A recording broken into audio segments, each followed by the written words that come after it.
according to what Prof has said. And I hope we will take it further from here to something, more at the international level to benefit more audience. And there are a lot of calls that trigger, the running of this particular conference. The major one evolves around responsibility. And why did I say responsibility? Because it has to do with both our economic and social value in terms of who is responsible for the society.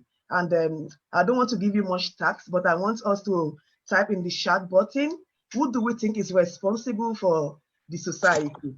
I would like to see contribution from everyone as to who is responsible for the society.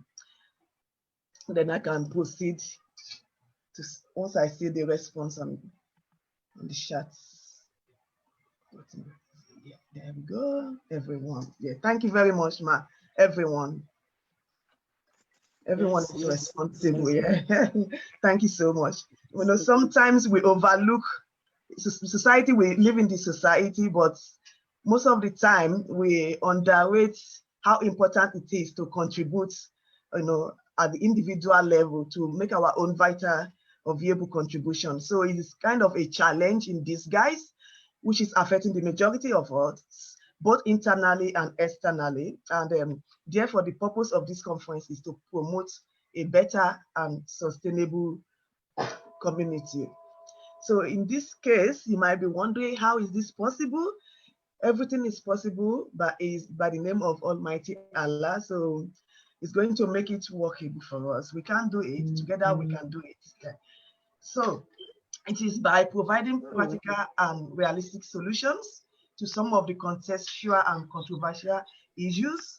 And our reputable scholars in the room today, they have been so generous to utilize their priceless time, their precious resources to offer us a solution-based approach around 4 key topics, including relationship management, marital management, business and career matter, and as well as empowerment and educational issues or needs.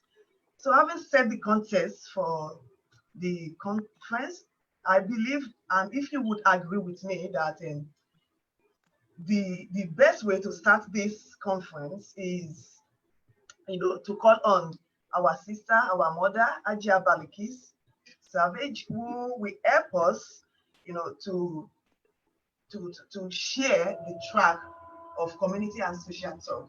And she will be considering, or she will be addressing the relationship management perspective of today's conference. And she is a magistrate and she's a lover of humanity. That's why we have the opportunity to have her on board. Please, Ma, the question before you is, how can we strike a balance between family or home affairs, career struggles, immigration crisis, among others? And we would love to hear from you to share your weight of experience and practice on this. Thank you, Ma. Start when you are ready, Ma. The floor is yours, Ma. Okay. A'udhu billahi minash shaitani rajim. Bismillahir rahmanir rahim. Alhamdulillah, alhamdulillah, alhamdulillah, Rabbil Alameen. All glory to Almighty Allah. We thank Allah. We give glory for making us witnessing today. Because when I was called a couple of weeks ago for this, it was okay. I'll give it a go and see what I can do. So for everything in life, we give glory to Almighty Allah. I'm grateful for the opportunity to be on this platform, to be able to give my own contribution. So we thank Allah for His mercy and favor. I'd like to recognize and appreciate the excellent work of Dr. Kafaya, our humble sister, organizing this event. As you said, you set the scene. There are contentious issues. And I think, like you posed the question, who is responsible for society? Every little bit we can do goes a long way. So I'm firstly recognize the effort you put into that. Also, having given recognition to Allah and recognize you, I'm also highly honored to be in the mix of eminent scholar like Prof. And Dr. Ibrahimovic. It's a pleasure, and my humble sister, Dr. Sariat as well, and many other people in our midst today. It is the will of Almighty Allah that we're all here today.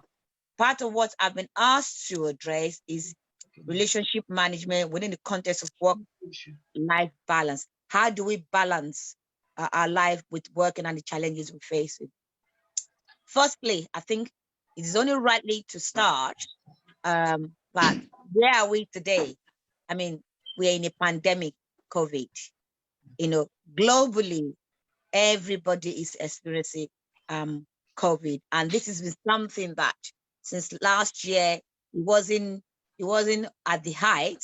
Well, since March we've been more or less locked down. Be it we're now partial lockdown. So before we proceed, it's important for me to recognize the ongoing situation. In itself is unprecedented. It is very, the height of challenge you can think of. Some people have lost their jobs, they've lost their life, and the current situation has had a great impact on family relationship management. There's no doubt about that. To some extent, the ongoing situation has created crisis in some family. I'll talk about that later. But I think it's just right to recognize the starting point where we are. As we go through these challenging times, we pray for those who have died, we pray for those who are currently sick, and we pray for those who are experiencing a lot of challenges. The loss of job, the loss of marriage, the loss of home, everything. My prayer goes first and foremost to the deceased. Kulu Allah Ahad, Allah Samad, Lami Yadili Walamira, Walamila Kufuad. Almighty Allah grant all our deceased Jonathan Dowles. And also my prayer goes to everybody experiencing these challenges, because in modern times, it has been hard for some people, whether we like it or not. Although some people were furlonged, some people have lost their jobs and they have no fallback on. So, Allah says, only Allah can provide blessings and tranquility to all our homes in those challenging times. So my presentation will focus on relationship management within the context of work-life balance. And what do we mean by relationship? In Quran 2 verse 187, Allah described relationship between husband and wife as your wives are clothing covering you, and you too are clothing covering for them. The basis of our relationship is around family. The English dictionary defines relationship as the state of being connected by blood or marriage. It's the way where two or more people behave towards each other. In our community, the traditional family is set up of family made of father, mother, children, their certain family, brothers, sisters, in-laws. Relationship within the family is a unit, and we live peacefully. And for us to live peacefully, we must understand and strike a balance in our home, in our career, and other life experiences. It is a must, because whether we live in Nigeria, whether we live in the UK, as a family, we have to coexist and live peacefully. And as we go along in life, there will be life experiences. There will be challenges. Like we've said, COVID is a reference point. In Quran chapter 90, verse 4, Allah says, certainly we create man to struggle. There is always going to be struggle in life. It's how we manage it. And so what is management? Management is doing things right. It is a discipline of planning, organizing, and leading. So the problem is always like, we know that we have to manage the situation, but there's always this problem. For me, I like to set the context of where we are today. Especially for those of us living in this England. We live in a global village now. Our tradition is changing. Life living in Western world is changing us. And the expectation is totally different. For those of us living in the Western world, and for those people living in Nigeria as well, the standard of living is totally different from our forefathers years ago. Everybody wants to live in a flat, in a mansion, have a comfortable life. So life in those days, like our traditional forefathers lived, where there was no electricity, where there was no modern equipment, is totally different from the expectation of today's life is much, much different. The basic point is the challenges of living in Europe. We all live in Europe. Unless you're born here and you have your papers from birth, somehow you have to acquire the status to live in the UK, Europe, America. So that's always the first starting point of the challenge we face. So people will come to the UK as temporary, either on student visa or sponsorship, before they acquire their status. That is one of the first challenges in family immigration status. You tend to find where maybe the wife comes first before the husband. So it will be years. So the tradition that the husband has to provide for the family in this modern time is no longer the case. In all realistic, I know we're Muslim, we accept the Quran that the husband has to provide for the wife. But when you live in the UK, we're having to balance our tradition with modern way of life. So that is one of the challenges we face with. Allah's ordained on us so that the man will provide. But when you're in England, it might be the wife that has the higher status. So the husband will have to understand how do we balance the challenges.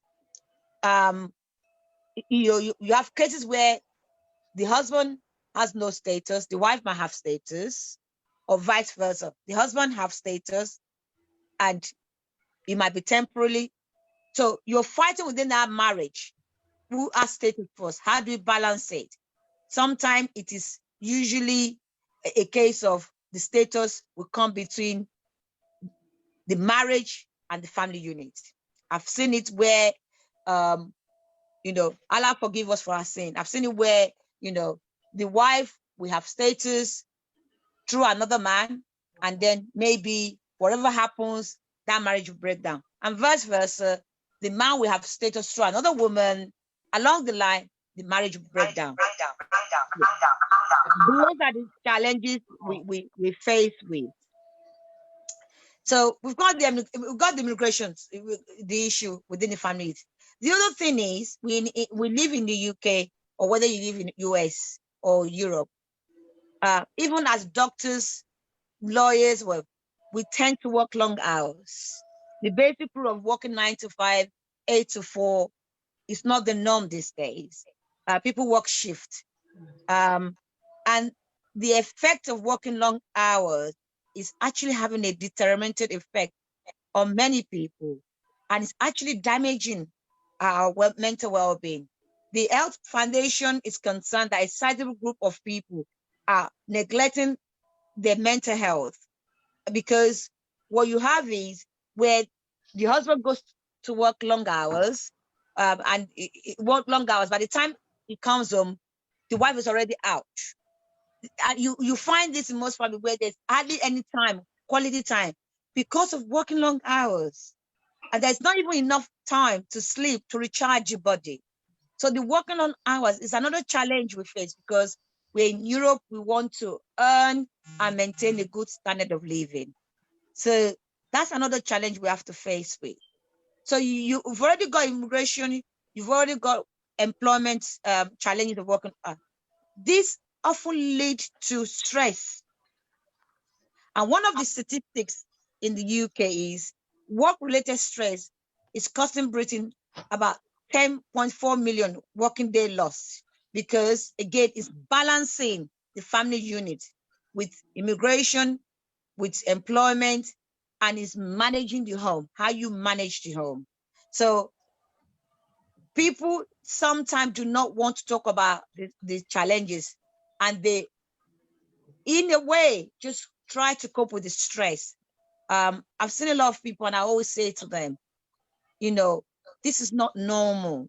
Working long hours because, you need to do this, you need to do that. Stress can lead to mental breakdown. Stress can lead to, because you're carrying on thinking that I can cope. What is clear is, in our workplaces, in our circle of friends, there are people living with mental health and they're just keeping themselves afloat. Whether we know it or not, it's a big issue. It's a big issue. The human cost of unmanaged work-related stress extend far beyond I'm coping, I'm just going to work. A key way to protect our health is against the effect is to ensure that we have a healthy work-life balance. Again, I'm going to come to solution later because I'm just talking about the challenge so that we can see how this is happening within our community. Now, poor quality of life, it is another major problem. Like I said, more and more people are working long hours to make ends meet. Yes, we have doctors among us, we have lawyers, we have civil servants, we have health professionals. But we all know, just taking, for instance, living in London, you know, 2-bedroom flat, depending where you live, 2-bedroom flats, minimum 1,200. 1,200, you have your family of 4. You have your rent, you have your either rent or mortgage, you have food, you have all that basic essential. So you're talking to live in London, you're talking maybe a month, a family of 4, basic net income that you need, apart from anything else, probably 3,000.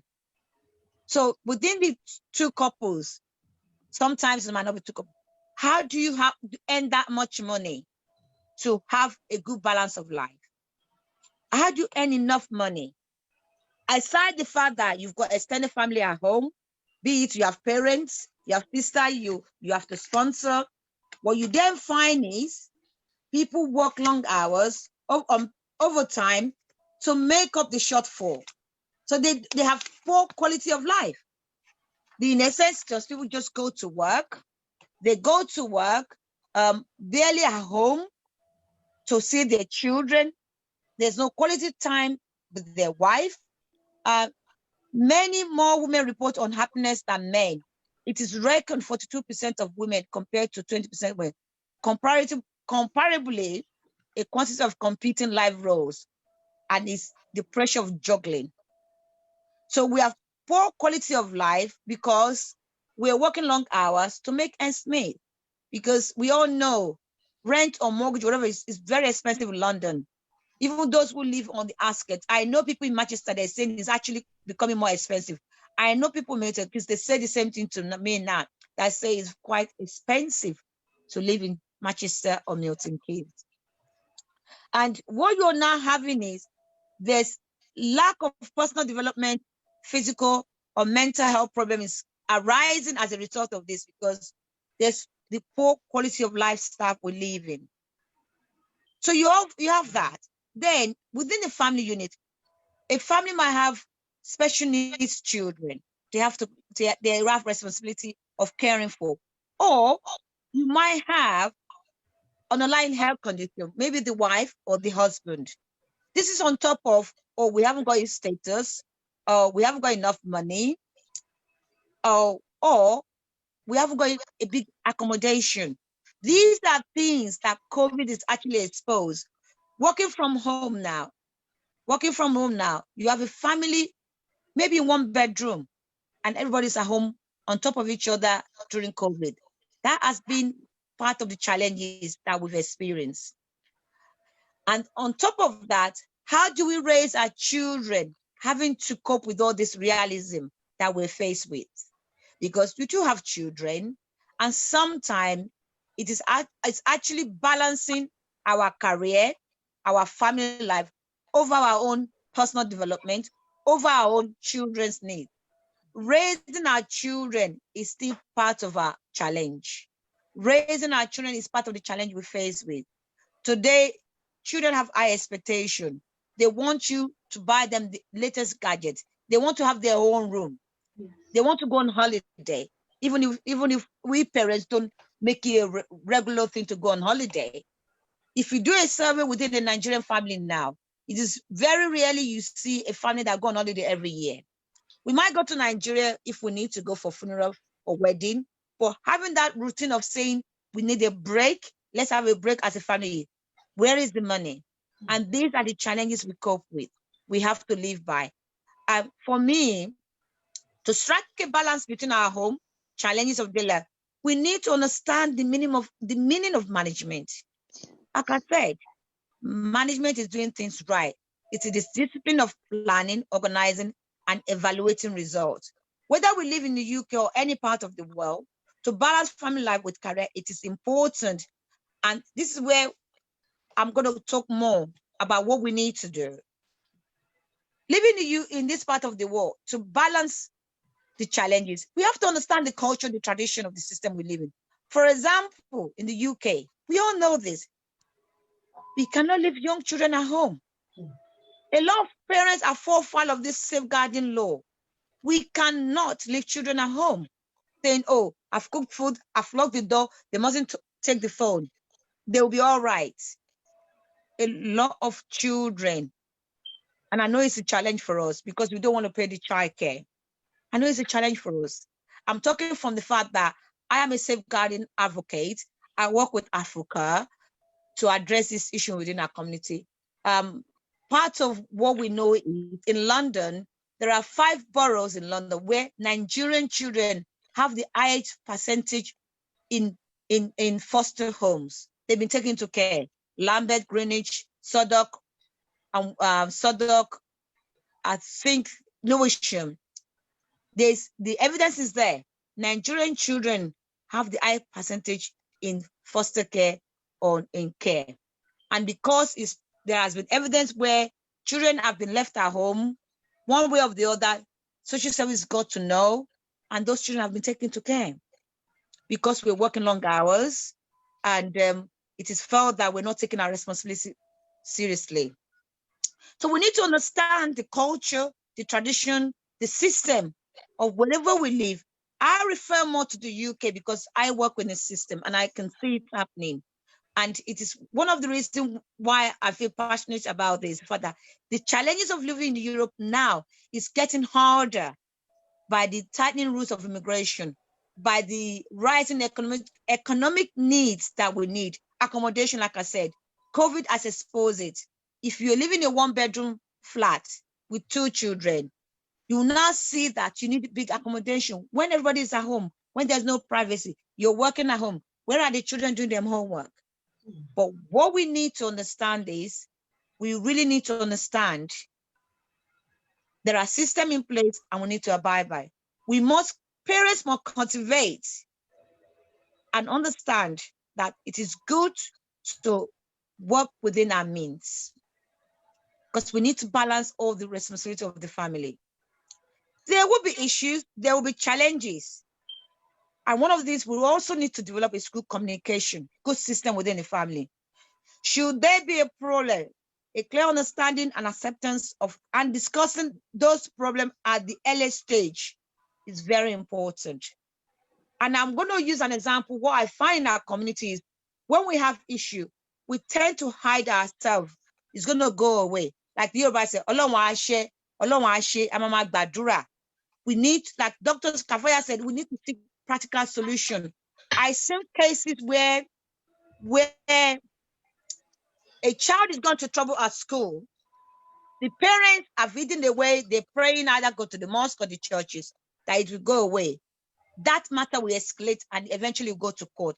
By the time it gets to court, it's too late. There's no shame in admitting there's a problem within a family. I will say that to everybody. Nobody is perfect.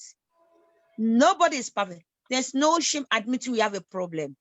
If something happens to your husband, your wife, your children, your relative, and you need to seek advice, it is very, very important you do it at the early stage. Same thing like immigration. If you've been refused, seek the right advice from an expert immigration lawyer, not legal assistant. Please, I'm going to appeal to our community. These are the challenges we're dealing with. Because somebody did this and got away with it, it will not solve your own problem because you don't know the details of their case. And what I find is we listen to other people because they've done things for years and you think it's right. This is why I want people to understand the culture and the tradition and the system we live in. There are rules and regulations. And, you know, we have a fantastic system, be it sometimes it's getting hard. but they do look into things, and if there's ways they can help you, they will help you. So if there's a problem, please, let's understand the problem, let's discuss it, and acknowledge the problem at the earliest stage and seek advice. It is very, very important. We are going through enormous challenge. It is enormous. So moving on, one of the things I want to encourage really, it is supporting each other. To strike a balance between the family and having a career, the family must accept, even within the family unit, you must accept that you either are going to support your husband or your wife, or you support each other. We must learn to support each other because the children are priority. When the children are young, like I said, the child care responsibility, the money you're going to look after, that you're going to need to support them, it's always going to be there. But one thing I know is the fact that we cannot have it all. Again, I'll use myself as an example. People see me in the community, oh, Elijah, you're very busy. How do you do it? And I'll say this, not because I want to boast about it, but I want to use good example. For me to be able to do what I do, I'll use my own management skills that I preach to other people. I like to amplify what I preach, organizing, planning, and reflecting. The reason why I said that, for me to do this, alhamdulillah, I have the support of my husband. I have the support. First thing I have to make sure is my home is intact. I knew I was going to do this. I've been preparing the speech. This morning, I woke up to cook and have everything ready. And I said to my husband, 4 o'clock, I'm doing this. And we actually went through the script together last night. So I'm sharing that we as husband and wife, as family, we have to support each other. We have to be organized. And we have to be able to see that you're not competing with your husband. Your husband might have a different interest than you. But if you can support each other, it will go a long way to balance the family unit. My husband has a different passion than me. My passion is, for those who know me, my community spirit is very important, because I always use the fact that when I came to this country almost 40 years ago, we didn't have this opportunity. The only mosque we have was Central Mosque, Bala Mosque, where you don't have women, So I am very fortunate I can relate to that. For us to work together and support each other is something I want us to emphasize. Now that we have the internet, we have people we can talk to. It wasn't there 40 years ago, not to talk about those who came in the 50s and the 60s. So supporting each other within the family units, especially husband and wife, it is very important. Very, very important. It's not competing to say, oh, and I'm going to appeal more to our mothers and sisters. You want to have your own career, and I will champion it for you. But sometimes you just need to have a step back. How best can I have my career? How can you do it? The other example I want to give is, I remember over 12 years ago when I went for my magistrate interview, this question they asked me then, my children were very young. I'm talking, I'm talking in 2008. The question they asked me was, Billy, your manager, you've got 3 young children and you're working full-time. How can you balance working full-time, having care responsibility, and being a manager? Are you going to do that? So when I mentor people, I use that experience to mentor that. It's something you have to think about. And I was blessed, mashallah. I was able to say, yes, my husband support me. Yes, may the soul of my mother rest in peace. I have a mother that lives with me at the time. I have a passion, but I'll be able to juggle the time. I'll plan myself better. Those were my words those days. And I always remember it. The only way I can do what I do, I have the support of my husband. I have to plan, and I have to be realistic myself. What am I doing? When am I doing it? Can I do it? But the support I have goes a long way. So I want to reiterate that let's not compete within a family unit. Let's support each other to say that, okay, my husband might be studying now. Can I also study at the same time, especially when the children are younger? Because you're going to have to balance the family unit. If those children are young, especially when they're under 16, you need to understand that it's not just putting them to school or taking them to madrasa.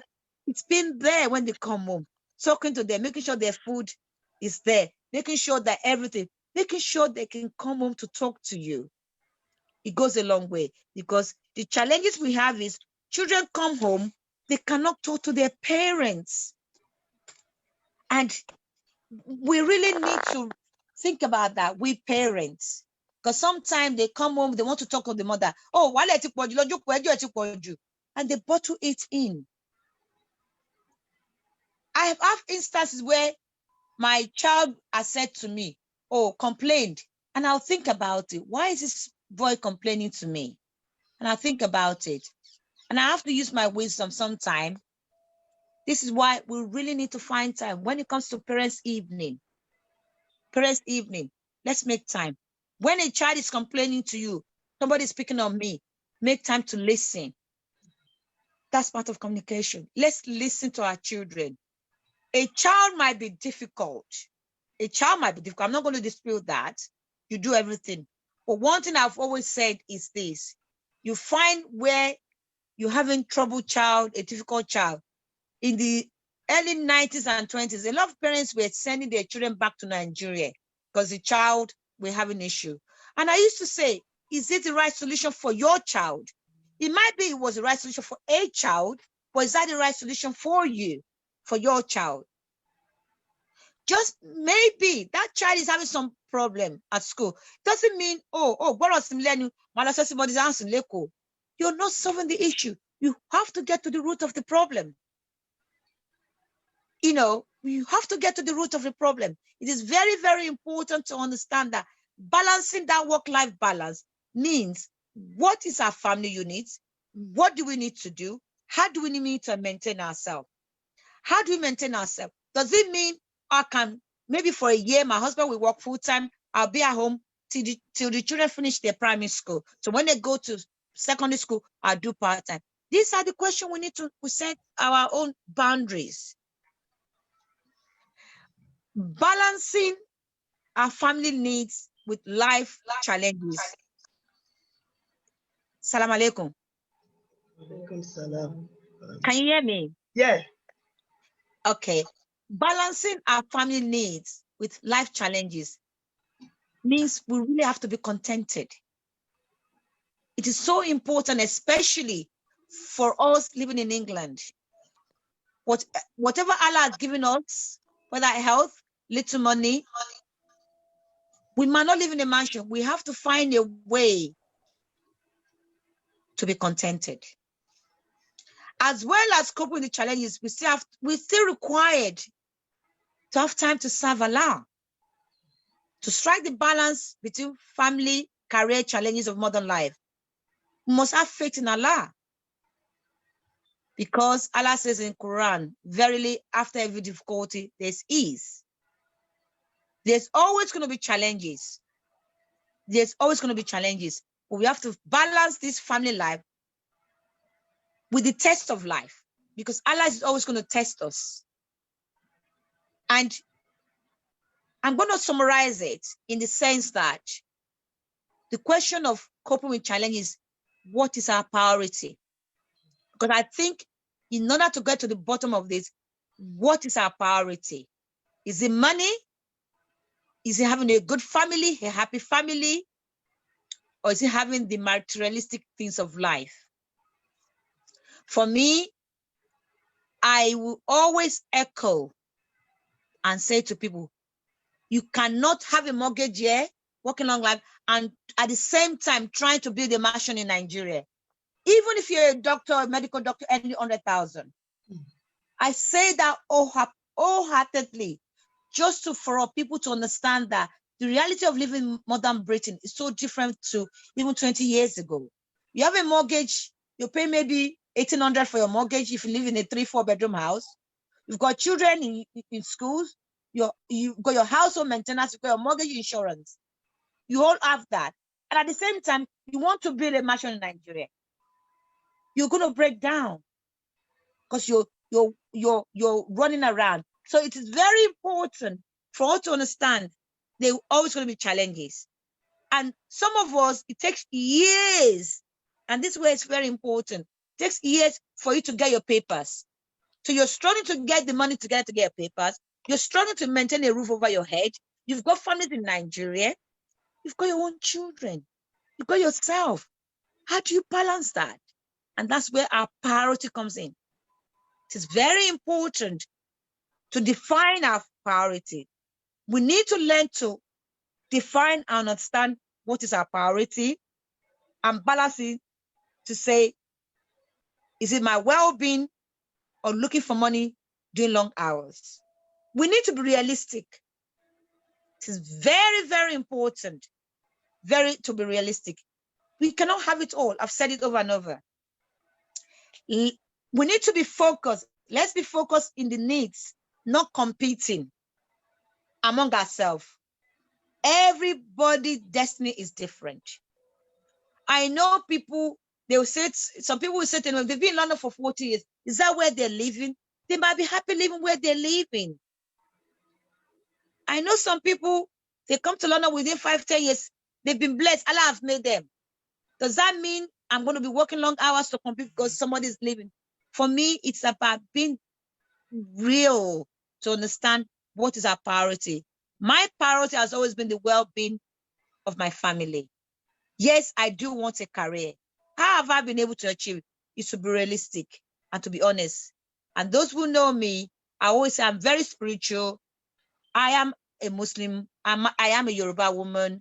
I respect tradition. And also living in this country, I'm very, very real to understand the rules and regulation. But my well-being is important. If I'm not well as a mother, then it's going to affect my family. And that's why I'm appealing to we women first, because we're the bedrock of the family. If we're not well, the family will need to be fragile, will be broken, because our husband will be looking down on us, our children will be looking down on us. So we really need to define our priorities to understand, yes, we do need money, but let's think about how much money do we need to be contented in life. Our children need us, because I really want us to think about not leaving children at home that will now become statistics that they will be taken to care. It's very, very important. I'm going to pause them. May Almighty Allah give me forgiveness if I've said anything wrong. I hope whatever I've said is in the heart of Ibadah. This is just from my own practical experience, from reference from the work I do in the community, and for the fact that spiritually, Allah has ordained us. For every ease, for every difficulty, there will be ease. You know, Allah is always there for us to reflect back. So on that note, may Almighty Allah give us the strength to oversee COVID-19. COVID-19 have given us a lot of challenges, but we live in a country that, this is what I want to, we live in a country where you can seek support. Let's seek professional help. Let's seek support.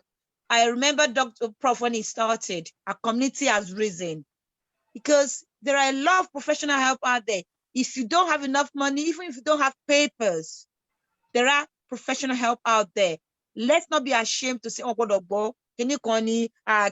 No, no.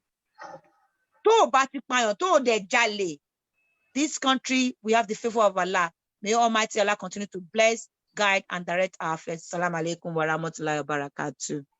Wa alaikum salam wa rahmatullahi wa barakatuh. Thank you so much, Ajia Balikis.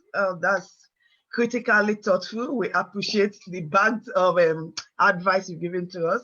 And I pray to Almighty Allah that we make use of it in the better way, and it's going to be useful for us all and for the next generation to come.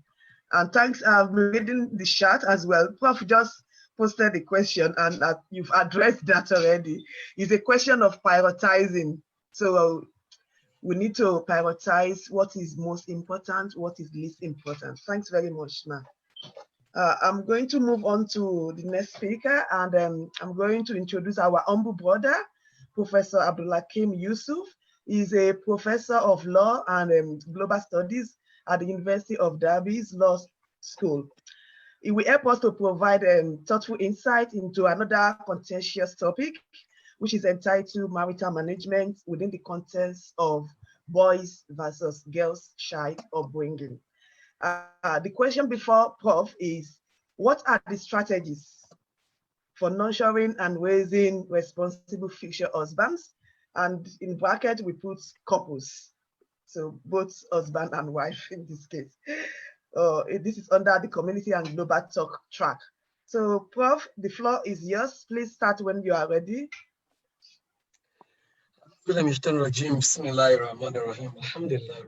All praise is due to Allah, who has brought us together to this very thoughtful conference, and I'm really delighted at the idea of the conference, and I thank Dr. Kafayat for inviting me, and to say that I am even more delighted at the very thought-provoking presentation by Ajab Belkis Savage. It's just profound. I'm really delighted to have attended today because I share virtually every word you have spoken. Virtually every word you have spoken, and it's a very good jumping off point to share my thoughts about this part of the conference, this issue of nurturing boys into men, young men for marriage. I think I'll focus just on that narrow aspect because it's a wide thing to talk about the couples, as it were. And happily, there will be others who would contribute to that. I has already contributed to that. I would just like to frame my discussion, and I'll try and keep it very short because I think we need time for interaction a lot to bring out the points. I will try to frame them just basically around a model, what I will call a Kfc model. It's not the Kentucky Fried Chicken model. It's not the KFC. It just comes to KFC. It's a model for which I think will be quite useful, or variations of this model will be quite useful to construct the nurturing of our male child for them to become young men and husbands and family heads in the way that will be most productive for the family and for the community and for the world, and how problems with the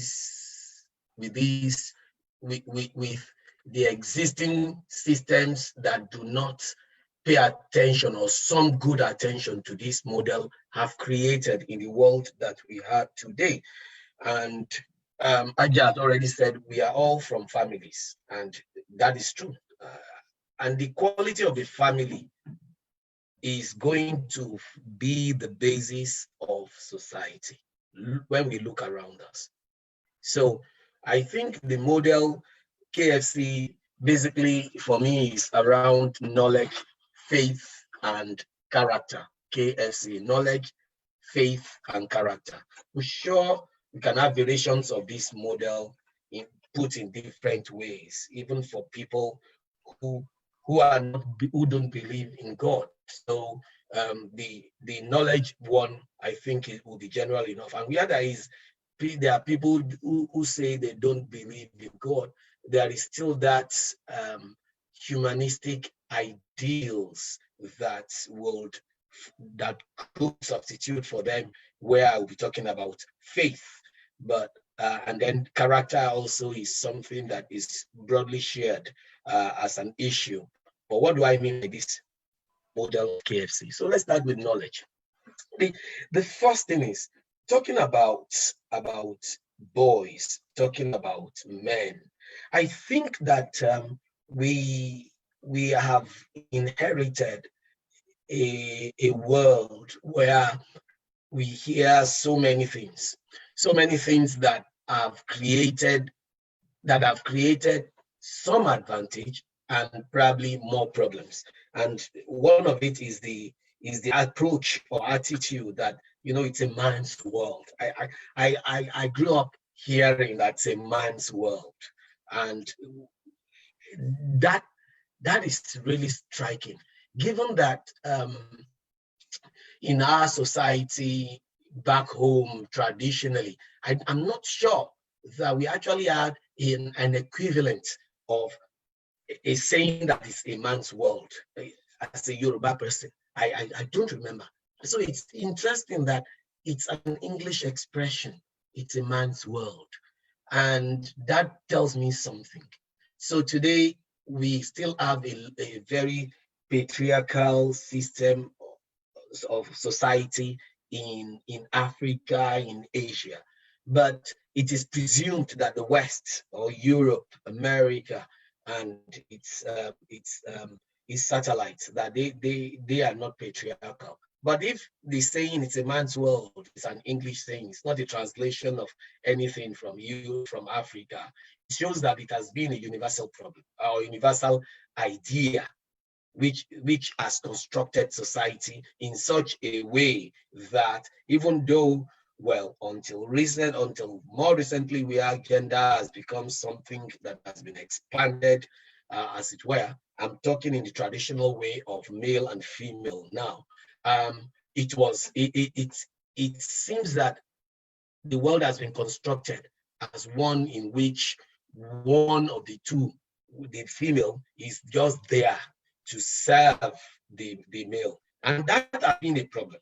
That has been a problem, especially in the context of familyhood, in the context of bringing up male children, in the context of constructing responsibility, in the context of establishing expected behavior. And we need to address that. We need to address that. So from an Islamic perspective, it is the case that even though Muslim societies today are accused a lot of being patriarchal, it is not the letter or the spirit of our deen that patriarchalism, in the way it's been constructed, is what our way of life should promote. No, it isn't. And there are so many proofs where we need to pay attention to that. In the Quran, so we find so many times Allah say, Ya ayyuhalladhina amanu, those all you who believe, as a composite word for believers. Now, when he then wants to talk about actions, about good deeds, about character, about righteousness, and all of the things that are pleasing to him, that will bring harmony in the world, that would lead to felicity in the hereafter. He talks about both genders. إنما المؤمنين والمؤمنات والمسلمين والمسلمات والقانتين والقانتات والحافظين والحافظات والمتصدقين والمتصدقات. Look, he says, believers, male and female. Those who fast, male, wasoimina wasoimat. Those who are fasting, male and female. Those who give, male and female. Those who are chaste, male and female. Those who remember him a lot, male and female. Those who are charitable, male and female. Look, where is patriarchalism now? Where is the man's world in that? Where is it? When he talks about marriage, okay, when he talks about marriage, it is constructed on the principle of love. It's constructed on the principle of harmony. It's constructed essentially in the language of partnership. Zawj, zawja. The word is partner, male partner, female partner. This is the word in the Quran. This is the word in the Quran.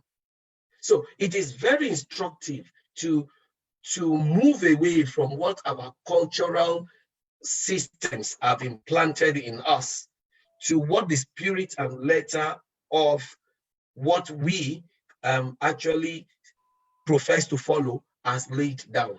This is very important, given that there is a recognition that, like a partnership too, even if you have 50-50, don't misunderstand. If you have 50-50, you must still have somebody to interface, somebody that has to, be recognized as one being an administrator or one being the one that will be interfacing outside to say, this is our decision, I am the manager, the bulk is on my table.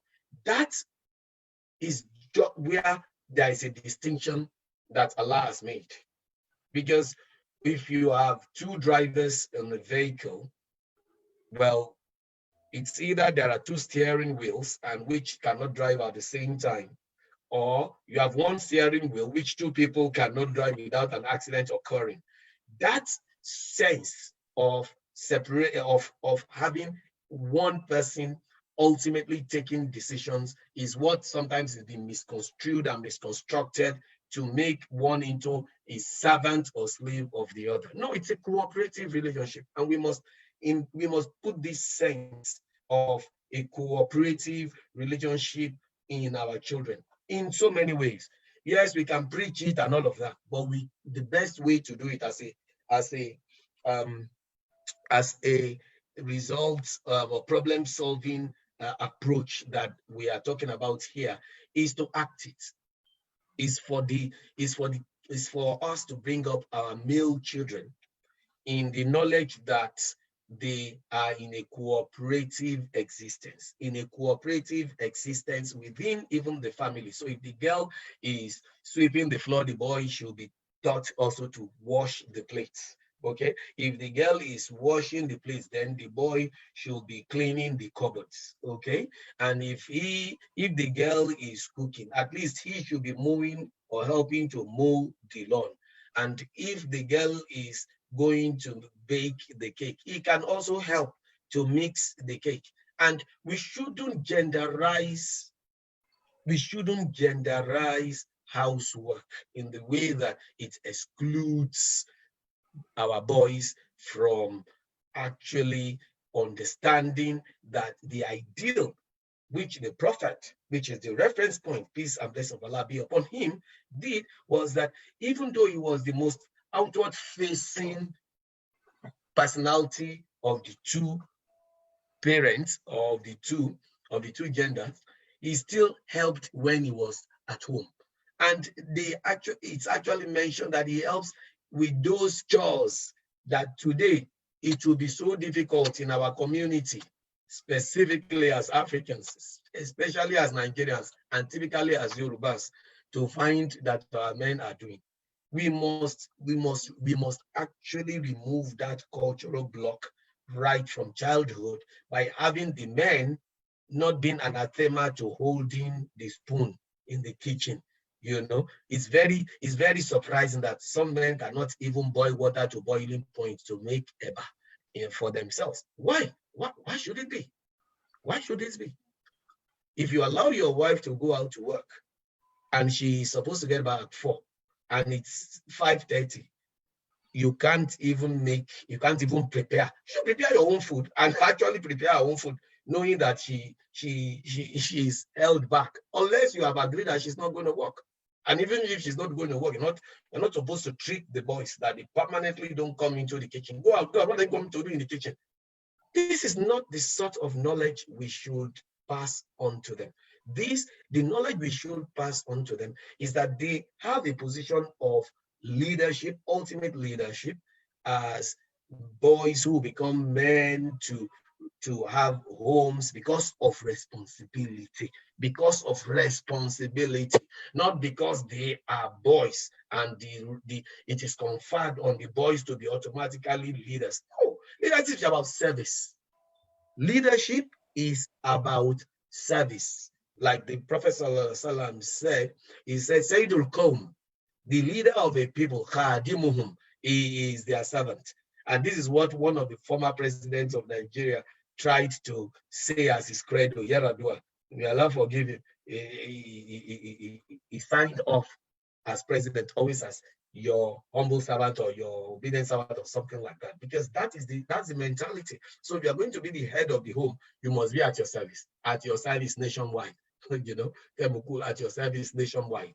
We need to change the knowledge structure of what it means to be a boy, what it means to be a young man. And that knowledge structure is one that talks about responsibility, and responsibility means service. And it is that service that elevates them to be leaders. It is not the case that we should bring up our boys to be bombs, irresponsible people who then feel they have, because of their accident of gender, of being male, that they have this overlordship. No, we must balance that out, that what Allah has created there is not that this is a weaker sex in that way. In fact, mentally, psychologically, it's been proven over and over that women are actually better off than us, male folks, as it were. We have braggadocio, we have bravery. So Allah has balanced it. We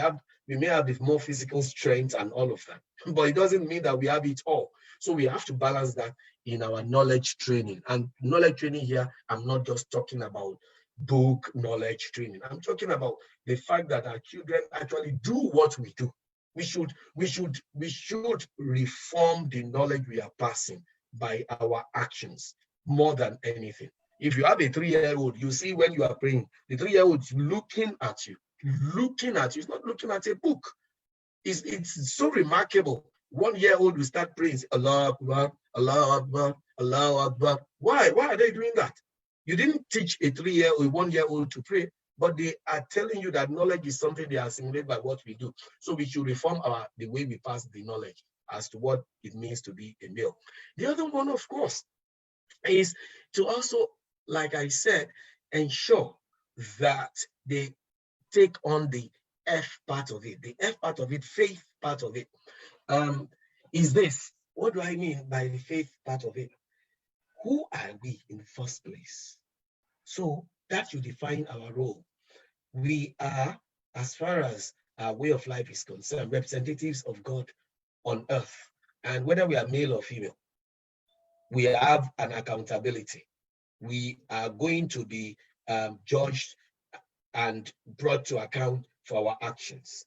And as a result, and that's part of the knowledge flowing into faith. Now, when we talk about preparing our children for marriage, we need for them to understand that marriage itself is an integral part of our worship.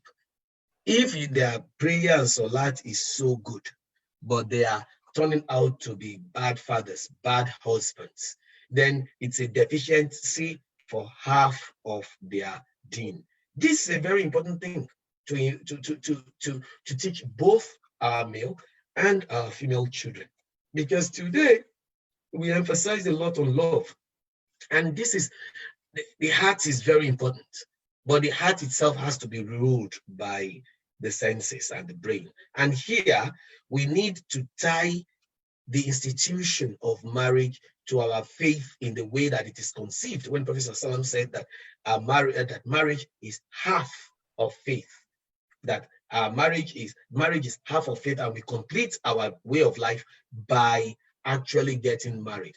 So it means it's a very challenging thing. It's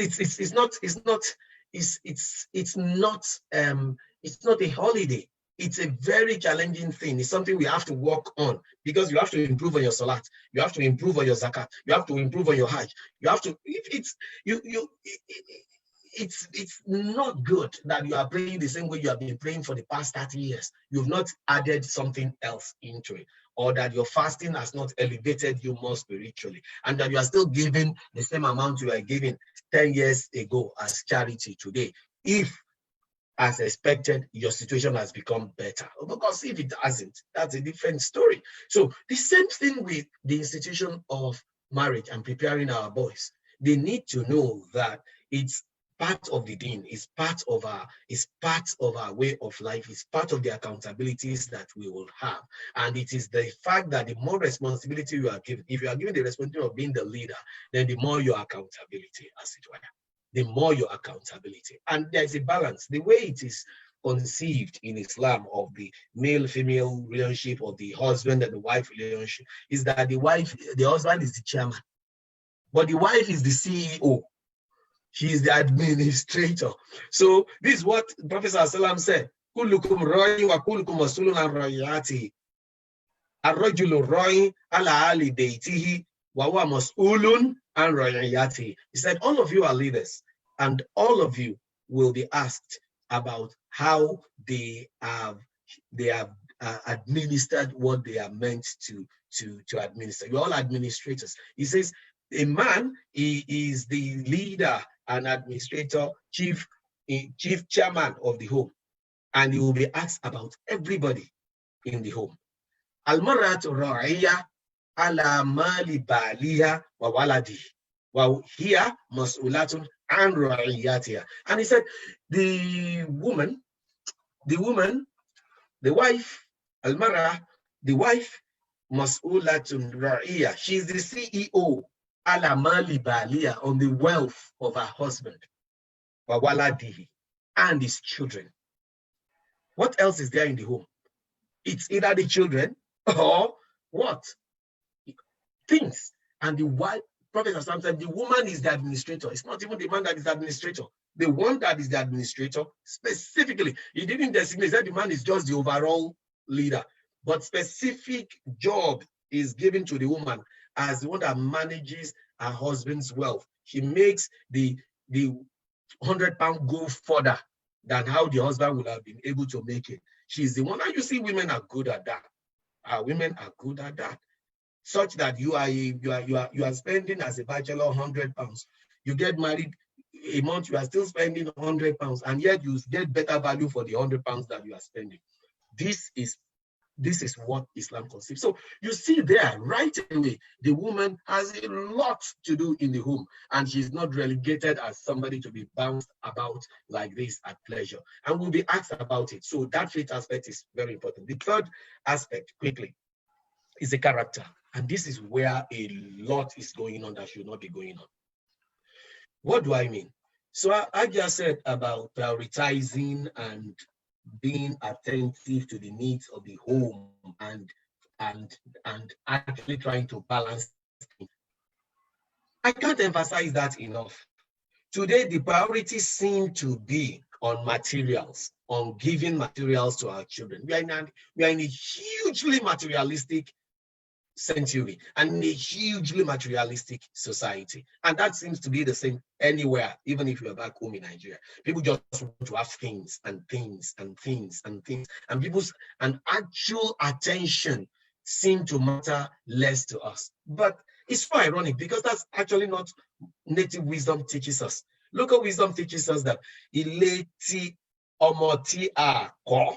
It is the child that you have failed to educate, that you have failed to build up his or her character, that will ultimately lead you to bankruptcy. That's what it is. So here they want to have gadgets, like I just said. He said all of that quite rightly. And because of that, some of us, we are wrongly headed. We are wrongly headed. We go from pillar to post, sometimes even commit fraud. And the children are aware. Don't think they don't know. The children know much more than you think. The 3-year-old today knows some things the 10-year-old, when we were 10 years old, did not know. They know. I was listening yesterday to a conversation, like I wasn't there, in a conversation, okay, being made by two young people as to when they started using social media. 2 young people very close to me. And I was shocked that at that age is when they started using social media. Things that I just saw. I just saw the sign of what that thing is. And I didn't even know what they were. And they are 12-year-old, 11-year-old, and they have been using it. And they are saying, it's 12 years ago I've been using this. It's 14 years ago I've been using that. So they know. If you're a fraudulent parent and in the public, and actually you are telling them, Don't be fraudulent, oh. They are doing that to you. You are imbibing the wrong character in them.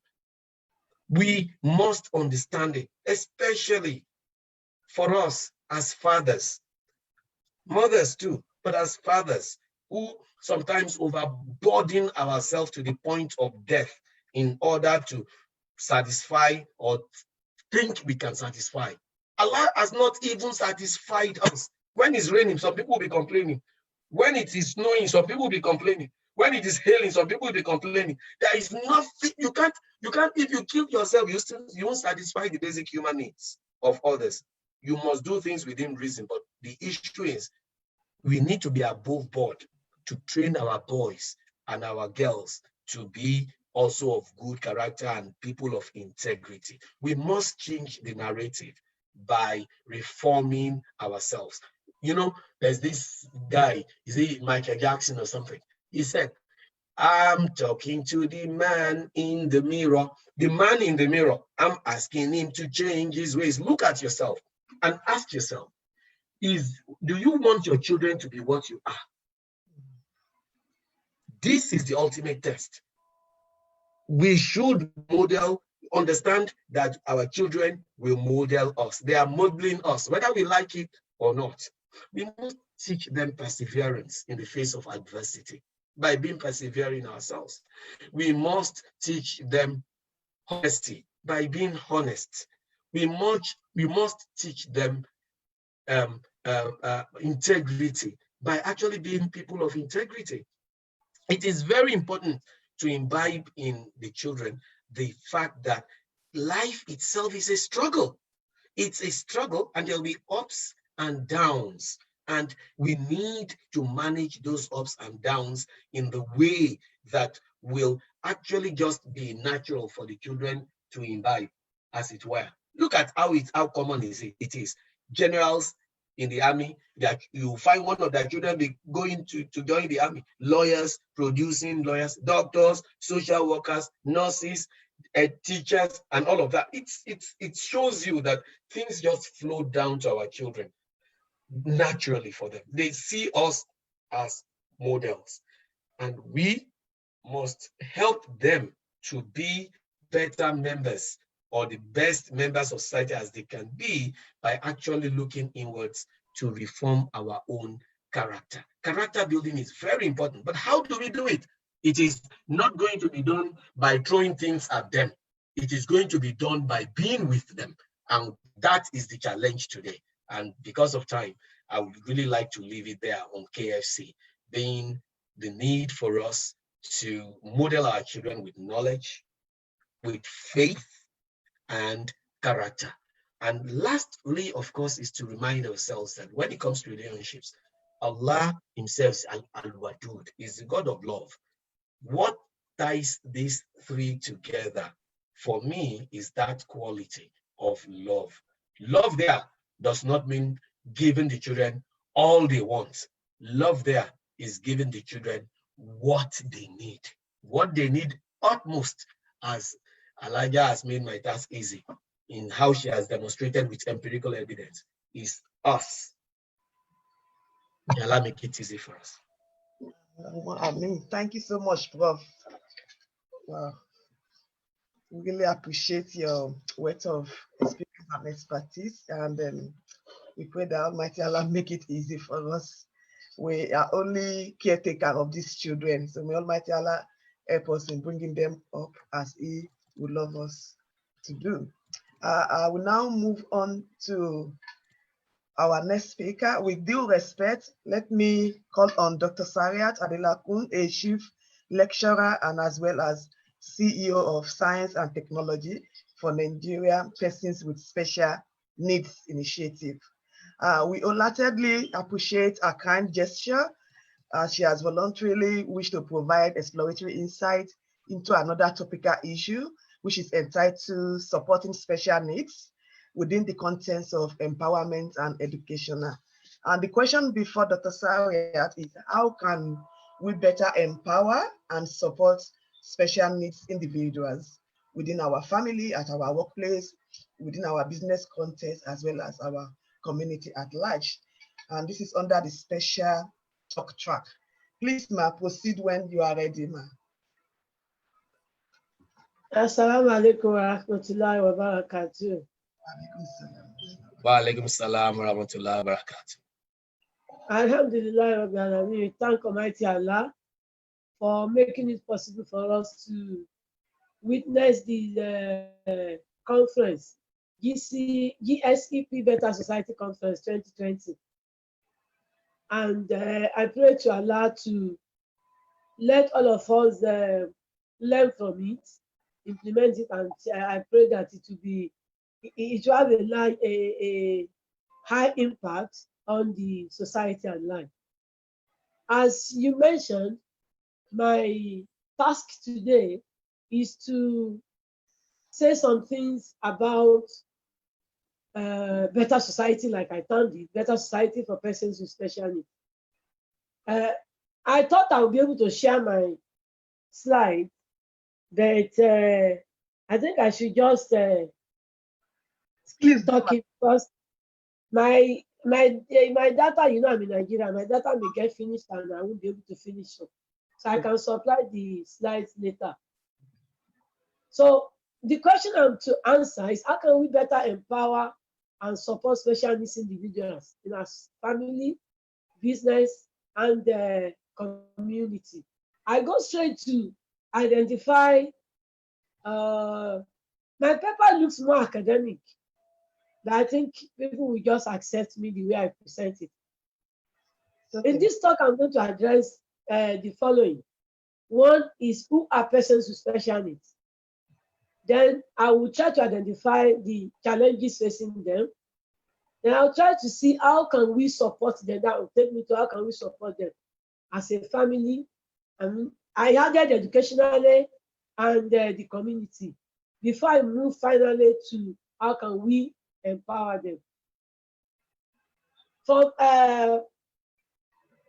World Bank projects, 50% of the world population have one form of special needs or the other. Sometimes what we consider as, we have a narrow view of what special needs is. And even for those of us in the field of special education, like I categorize the special needs persons into those who have some physical disability, in quote, and some are non-physical. Those that are physical, I identify those who have vision impairment, hearing impairment. Vision impairment that has to do with the functioning of the eyes. Hearing impairment has to do with proper functioning of the ear. Then orthopedic impairment has to do with the limbs of the body. There is a large area impairment in the limbs. Then learning disability. It covers, all these areas are so wide. Learning disability means a child or a person that is not, when compared with the standard of his age range, if is performing below expectation, it could be generally in all the aspects, and it could just be in mathematics alone. It could just be in a very minute aspect of life. So you see, when I say that a special needs person is beyond the narrow way we look at it. Most of us have a special need in one area or the other. Then intellectual disability, those whose level of intellect is different from learning disability. Then I identify gifted and talented. Those that are possibly on the positive side, performing better than others in some areas. I identify albinism, and I said not appropriately studied. I also pick nomadic education as part of the physical special need. But I identify some non-physical special needs. I picked one as emotional. Some of these are not conventionally recognized as special needs in most special education books. But from my own personal experience and research, I identify emotional problem as part of a non-physical special needs. Then psychological.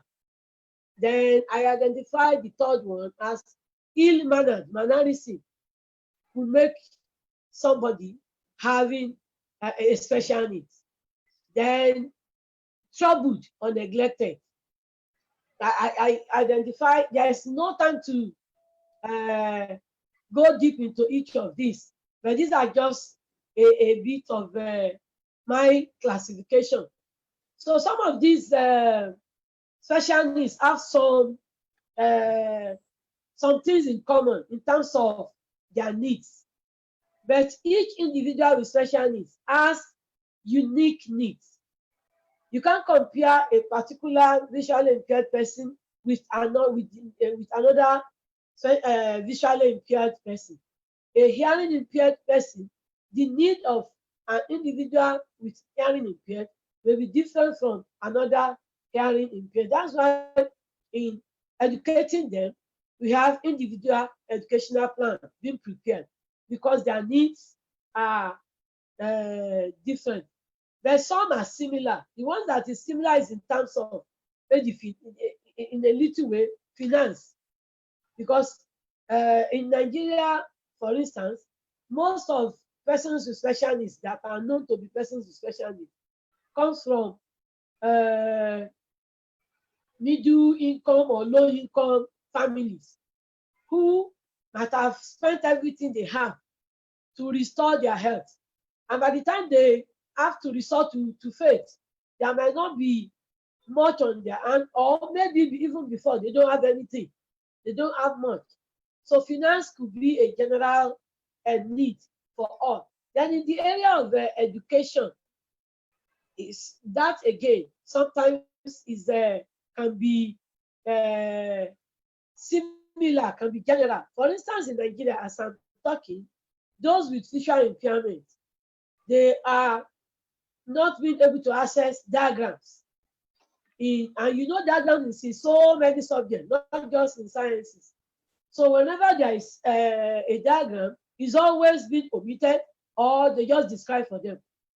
And so it means sciences and mathematics, anything that has to do with calculation and mathematics, they are being exempted from it. Up till now, even WAEC, they are not registering for mathematics. If they register, some of them that want to get admission to university at all costs, I do involve in examination malpractice to get mathematics credit because they want to. And you know how many people will be able to do that. So that's in terms of their general needs. So I try to come to the challenges. I think I've mentioned some of the challenges, that their access to diagrams for those with visual impairment. But for those with hearing impairment, it is known in research that they are the one that mostly repeat classes. They are the one that mostly repeat classes. They are the one that mostly perform poorly in education. And from research, you find out that sign language for subjects that have specific vocabulary are not available. It is only sign language for common words that are available. So subjects that forms out, that have their specific vocabulary, the teacher teaching the interpreter in the class will have to be spelling. And before a teacher finish spelling a particular word, it's only when they finish the spelling that the child will be able to know the meaning of the word. And if you have to spell 3-4 words in a sentence, then before the child will be able to make sense of the whole sentence, the teacher teaching or whoever will have gone far. So this is what we realize is part of the problem of those with hearing impairment. And we talk of orthopedic, those who have problem with their limbs, especially in Nigeria here. Some cannot use their hands, some cannot use them, and some aspects of education are being unattainable to them. So I quickly go to the support and empowerment as a family and or community. Rushing through it, I will have to, list some things I consider from experience that is important for supporting and empowering those with special needs. One, we need to consider them equal. The parents should consider them equal to other children.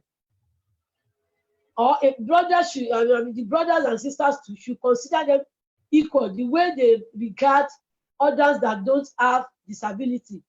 That is how they are supposed to be regarded. Then the second one I listed there is we don't keep or abandon them at home. Most parents, because of, we don't want people to see them with us, tends to keep them at home. And many of them can do, they have unique qualities that are even deficient from those of us that think we are normal. I remember a child brought to our school. He hasn't attended any school before, up to age 16. He only crawl because he has orthopedic problem. He only listen to the siblings whenever they come back from school, and not knowing that he was learning. So we don't keep them or abandon them at home. The another important point is that we need to marry them or allow your children to marry them. This is an area that is, I am deeply involved in the activities. I work for up to 3 NGOs that have to do with persons with disability.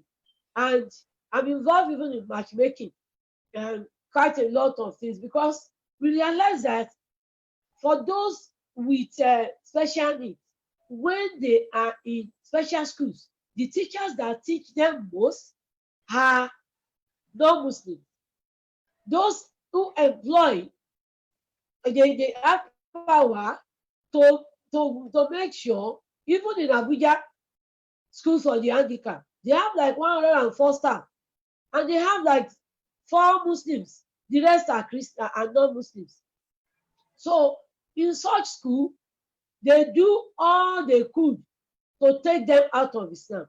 So as a person teaching in the College of Education for special education, if you have 23 Muslims coming in, Muslim by name, coming into our college in a year, you are sure that over 20 of them have become non-Muslim due to the schools they attend and the influence of people at in the various schools. Take for instance Lagos State. For instance, Lagos State have no primary school for those with visual impairments, but partially a Catholic school is located in Lagos. But because it's providing services for those in the primary school, the government has taken it to be their own school. So if any Muslim take their children to, have a friend that have a child with visual impairment, she took a boy to the school and requested that they should allow the boy to practice his own religion. But those people says no. So she has to take her child away and struggle with the boy in a normal school. So if all this happen in school, because most of the schools that are helping these people are established by non-Muslims. And you cannot say, we can't start fighting what they do in their own school, because it is their own established school. And they have reasons for establishing the school. Then I also discovered recently from our moving around schools to teach blind children how to read the Quran in Braille. We realize that in most of these schools, it's only Bible that is available as Braille textbooks. So when the English teacher want to teach them and want them to read more, to exercise to read Braille, it is what is available that these children will read. And look at it, the teachers are already influencing them. What is available for them to read is just the Bible. So by the time they finish primary school, get to secondary school, the same. By the time before they get to college and education, where we teach, at least more than 90 or 80% of them will have changed their religion. So another thing, so the little one that now escape during the secondary school and gets to tertiary institution are left at who will marry them. Those non-Muslims, they are ready to sacrifice. They are ready to sacrifice to marry them. I have 2, 3 with me who have been working on to get somebody, one of us, that feels we are able to marry them. I'm still on it, and still have so many of them that are in our welfare center who has finished from university, who has no person to get married to. And they will be telling me, except Rose, because they were in school with Rose. And Rose showed them love. Rose is ready to marry them. But none of our Muslim sisters are ready to marry them. So this, I'm emphasizing on this because we have said some things about their family life. It is very, very important. So the little that gets to higher education from that are not converted still get converted when they couldn't get any Muslim to marry them. So at the end of the day, they will have to go for the person that is ready to marry them. Eventually, we still lose them. These are some of what our NGOs focus on and we are doing. So another thing is that we make consideration for their needs during planning of building covered roads, whatever is within our reach. When we are making consideration, planning, we should consider persons with special needs. Then I put some things as don'ts. We don't stigmatize them. Another thing is we don't feel safe from developing a disability. We don't feel safe. Nobody is safe. We can't say I cannot develop it. My children cannot develop. It's not something somebody can be too sure of, because a lot of them are identities. I have somebody, a client who become blind in 500 level engineering. As a 500 level engineering student, he became blind in Bayero University, Kano. He has to leave the school. We are trying to train him and find a way to get him back to the university to get his certificate. So we don't feel safe. There are colleagues at work who just travel and have a little itch, a little accident, and they become blind. So it's not something we can say it cannot happen to me. So let us try and to get a better society for those with special needs. We need to do that. Then what I identify again for government agencies and individuals that have businesses, I identified that we should employ them or support agencies that create jobs for them. There's a lot of people don't believe in their ability. And from my experience with them, I have some of them in our welfare center where I'm holding this conference. Some of them, you will teach something that we will learn for years. They will learn it in a week. There is a girl, Siliat, who was, because we organized vocational training for them. The woman that taught her catering was amazed, and she confessed that what we that have our eyes open learn in 6 months, learn in 1 year, even being frustrated, that this girl learned it in 1 week and she did well. So let us try and employ them and let us advocate for them. And we support agencies that create jobs for them. I was in 2 places in the US. One in Texas, I saw an establishment where 95% of the staff are those with visual impairment. And the industry is being managed. A lot of them get married and they live a fruitful life. Then I was in Alabama too in October. There's Alabama Institute for the Blind, Industry for the Blind. They do a lot of things. But how they do it, they call out to philanthropists and government to give them what they are going to produce, so that whatever they produce is going to be purchased. So they will not look for where to sell them. So from the gains they make, they now use it to pay the few staff they employ.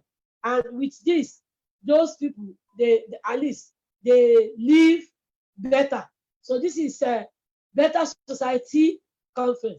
Let us try and see how we can put that in our agenda, in whatever, whether personally or anybody with influence. There are individuals we can identify, we can provide scholarship for them in whatever little way. We can support or donate to charity or non-governmental organization working for them. We can support training them or supporting the organization, and we should appreciate their handiwork. Some of these things, we can establish welfare centers.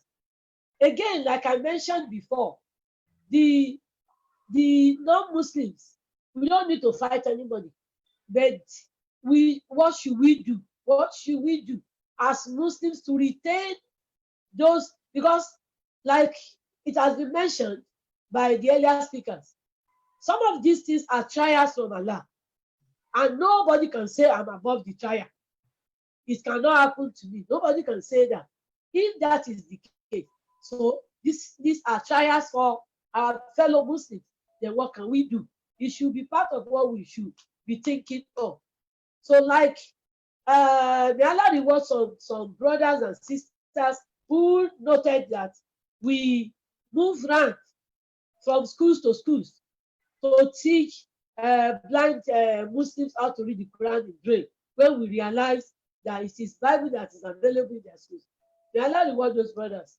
They are supporting us to produce Quran in Braille in large quantity, so that we can.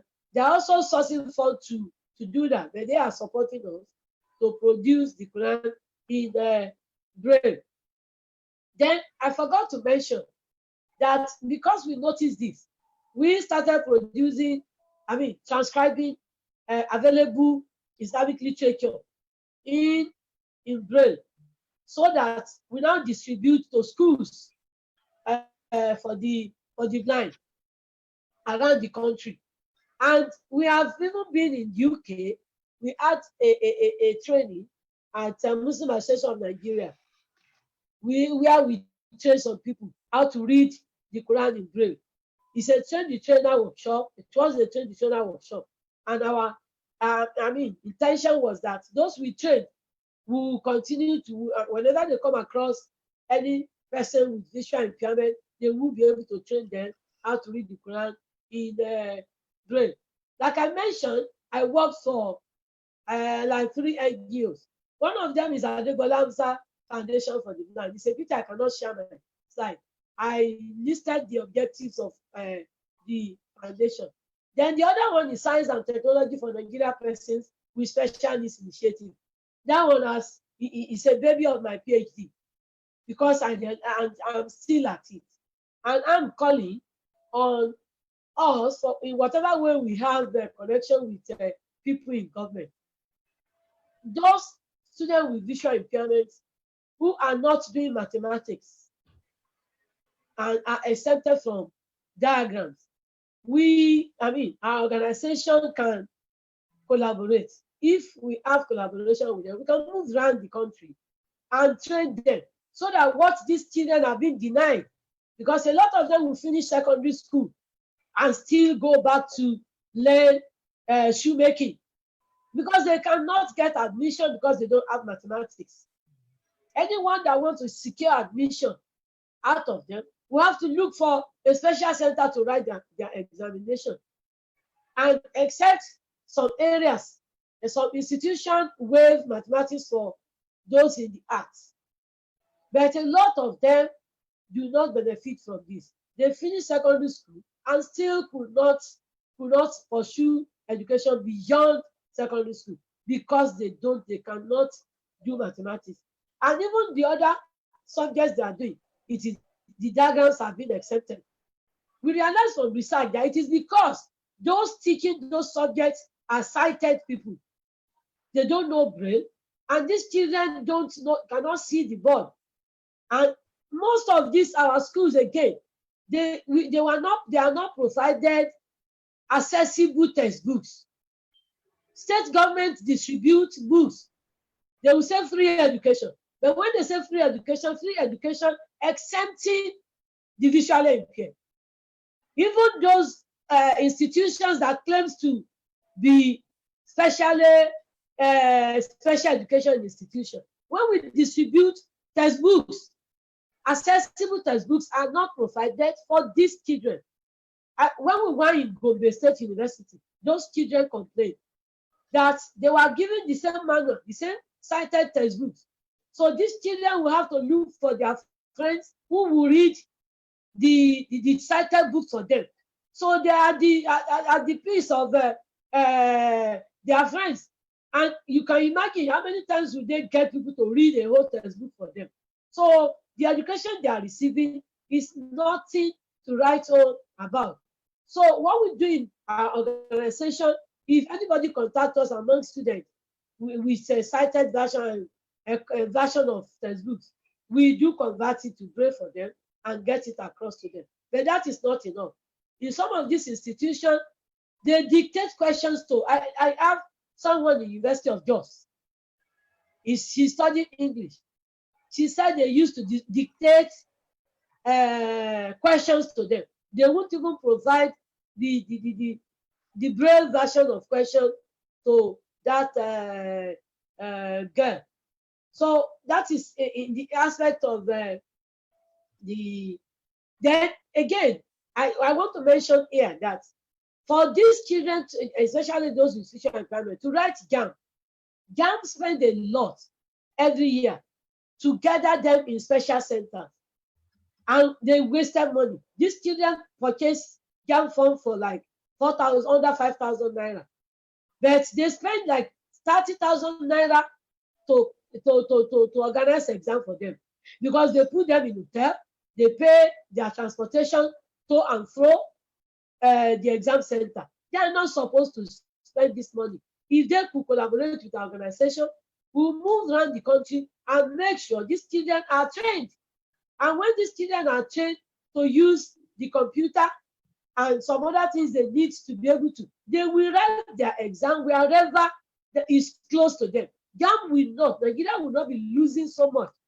But the point is, we have been trying to see who we can contact but the Nigeria factor is there. So if any one of us can use our position to get these children, to get them better, to get their own society better, their life better. Like each of those in government, each of us will want the best for our children. I'm appealing that in whatever way we can do, this is an effort we need to put in place so that the obstacles in their path of education will be removed. That is, I think I'm close to conclusion. Okay, I did this initiative. The third NGO is Initiative for English Remediation for Students in Nigeria. This NGO is newly registered with CAC. Some people look at it and feel, what has this to do with Islam? It has a lot to do with Islam. In Nigeria, you go to our institution, it is not, if you put those that are expelled from institution, put them together, you will realize that up to 85 or more than that % of those that are expelled are Muslims. And why are they expelled? Because they don't understand English. They cannot communicate well. Those of us that are lecturers, you will be marking, you will be shaking your head. And so there are some things that cannot be marked. So eventually many of them will just be sent out of school. And some that are sent out of school, you see, many of them will not go home. They will not go home, they stay around. They become court guys. So this is affecting the community, is affecting the Muslim community. And by the time they are recruiting people to vices, it is those people who will not stay, who will not go home. And majority of the parents will not know what is happening. And before they will know, it will be so late for any correction to be done. That is why we feel, at least I studied in the UK. I know a lot don't understand English, but they still, I mean, some of the methods that are being used over there are what we think we will be doing, moving to these schools, using volunteers. Now, you know, those we are going to use, some will have to be paid, some will be volunteers. We will need funds to work with it. It looks like it's not a religious project, but it is, although we are not going to discriminate and say, because you are not a Muslim, we are not going to attend to you. We are going to attend to everybody, but we know that those that are going to benefit from it are mostly Muslims. And we beseech Allah to let the efforts materialize. So that at least, if we start as we are starting, that in the next 5 years, we will be able to say, okay, even those that are being expelled from the institution, we can say that the number of Muslims among them have reduced greatly. Or even we pray that none of them should be expelled again. And we are going to, across institutions, see what we can do. Okay. So I think because I'm not unable to share a slide, I showed, I included a video of the workshop we organized for science and mathematics teachers in Lagos State. We are trying to see, you know, after organizing a free workshop for students and teachers of mathematics in Lagos State, in Lagos, those students visually impaired from Queen School, Lagos, came, and they were used to demonstrate how these children can even perform science practical. The teachers there were amazed. Even the children too were happy. But after that, what happened? Nothing.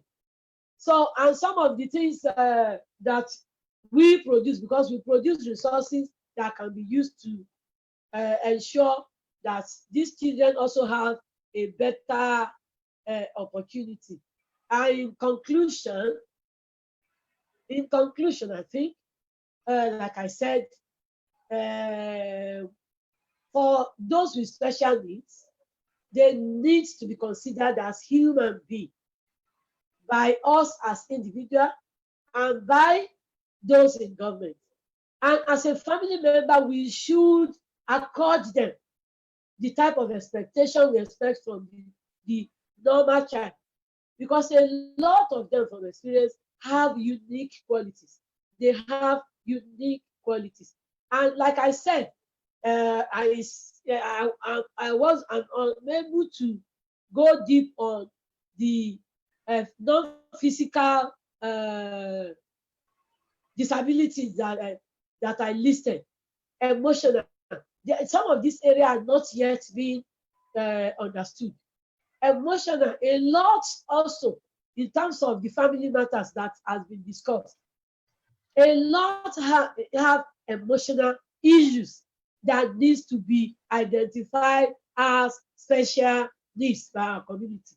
And if as a community, as a group, or as a masjid, identifying that, okay, the way this person is behaving is not normal. We have emotional problem. Then how can we, this is special needs person, although it's not blind, it's not deaf, but this person have special needs. Then how will the community provide the special needs, the person with emotional problem? Like Ajab said, we don't wait until it is late to speak up. Then sometimes we notice that things are not working well with some people, some couples. But as a community, let's consider this as they need special needs. Then how do we now meet the special needs? Like some will have some mental health issues that are not identified. We need to consider all those things as special needs. And how do community, how do we fulfill, how do we provide, support their own need? It is by identifying it and seeing to how it can be resolved. May Allah forgive whatever mistake is in my presentation. I thank everybody for listening to me. Like, we look forward to anyone that wants to discuss further on these issues. I'll be happy to send my slides so that we'll get more information. Jazakumullah khairan. May Allah preserve our life to have more of this in our life. Assalamu alaikum wa rahmatullahi wa barakatuh. Wa alaikum salam wa rahmatullahi wa barakatuh, ma. Thanks so much, ma, for this succinctly presented discussion. Even without your slides, we managed to grab all the highlights, the key challenges, which is quite a shame. We sit down here in this room to know that we have bigger issue on our deck. So we pray to Almighty Allah to guide us to be able to point us in direction so that we can get things going and resolve all this. Thanks so much once again, man. We really appreciate your insight. With honor, I will now call on our last speaker, not our last speaker, but our next speaker, Dr. Kayode Ibrahimovic. He is an assistant professor as well as a lecturer at the Farnborough College of Technology University here in the UK, and he has willingly choose to help us to address another insightful topic, which is self-empowerment and self-enterprising.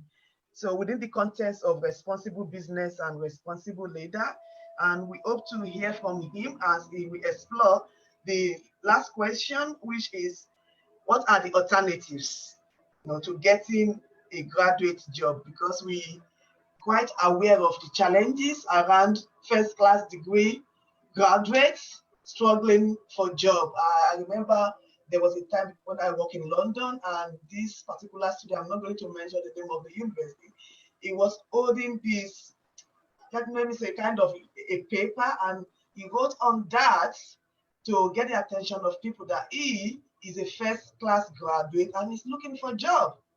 And is begging people to employ him. Imagine a first-class graduate Nigerian student on the road trying to beg people for jobs. So I now think around this. This is another challenge that we might be ignoring, but it's there, it's happening. So Dr. Kayode will help us now to explore this question, and we hope it's to our graduates out there and as well as other people. Please start when you are ready, sir. Assalamu alaikum wa barakatuh. A very good evening to everyone. First of all, let me appreciate Almighty Allah subhanahu wa ta'ala, our maker, the owner of the algorithm that has put all of us together, because it's an algorithm.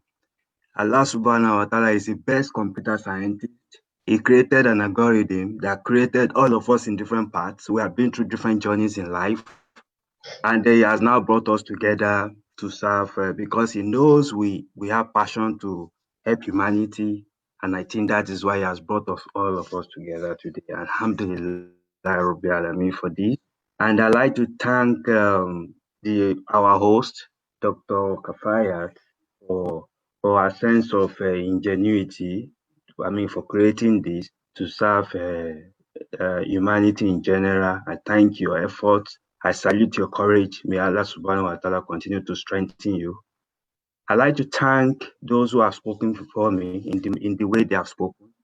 I just have Balkis. I thank you. I learned so much from your presentation. Professor Abdulhakim, you are so wonderful. I also learned a lot from you. The KFC, I think I'm going to put it in my children's room so that it is something that we would be singing every day. And Alhaja, Dr. Sariat, thank you so much. It's so heartwarming to know that you have done so much for those who are needy In fact, we are all needy, we are all challenged in one way or the other. It's just that we don't know, but it's so interesting and so insightful, and we hope we can also support in whatever capacity we can now or in the nearest future. Congratulations for all of you for what you have done and what you are doing in your respective fields. I quite appreciate this. So today, I've been mandated to talk about promoting a better society and a perspective for self-enterprising and self-empowerment. When I was told to talk about this, the first thing that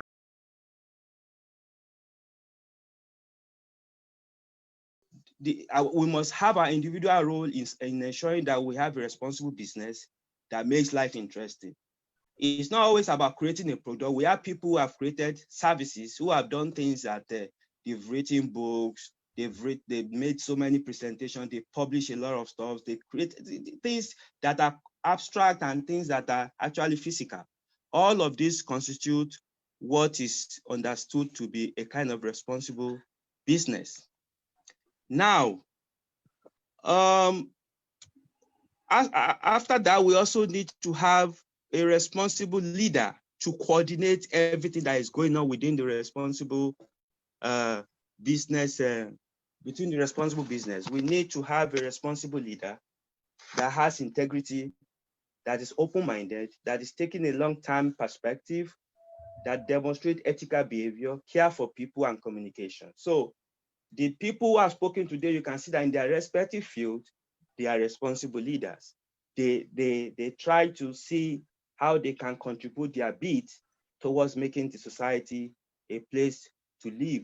So now we now have our roles as a leader, and this includes providing be a visionary, establish effective organizational structure and communication protocol, be an effective role model, inspire and motivate people, delegate and empower, and effective time management. Now, talking about self-empowerment and self-employment, we've had people who have done so well and who have been consistent over time, and they have done a lot for the society that we live.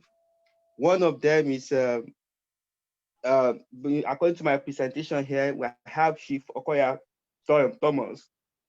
Chief Okoya Thomas started his business in the 60s, and he invested about 70 pounds. He started a business through 20 pounds savings from his father and 50 pounds support from his mother. And today he's a billionaire. He's worth $650 million. It's not even about the money that we're talking about. It's about the people who are benefiting from what he has done. The things that we buy, the things that we need to sustain the humanity, these are part of things that this man has been able to create over time. It's all about consistency. Look at Aliko Dangote also, we all know. He started his business in 1977. He served his uncle, and from there he made some money to do this business. It's all about consistency for these guys. They just decided that this is what we want to do, and they faced it. We have one other gentleman, David Mudok, who was homeless at a time, and who even donated the money that he borrowed from somebody for a Good Samaritan cause. And over time, he had to start a food business, and today is worth $3 billion. These people, they just, first of all, face humanity, and humanity compensated for what they did. So, and our own dear lady, Oprah Winfrey, also, he started a business, a show business whereby they invited people to come and say things about their experiences, the challenges that they have encountered in life.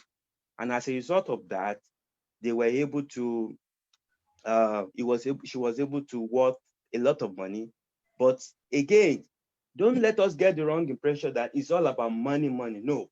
These people, they had a vision, they had the fact that we have to sustain humanity. That's the first thing they started with.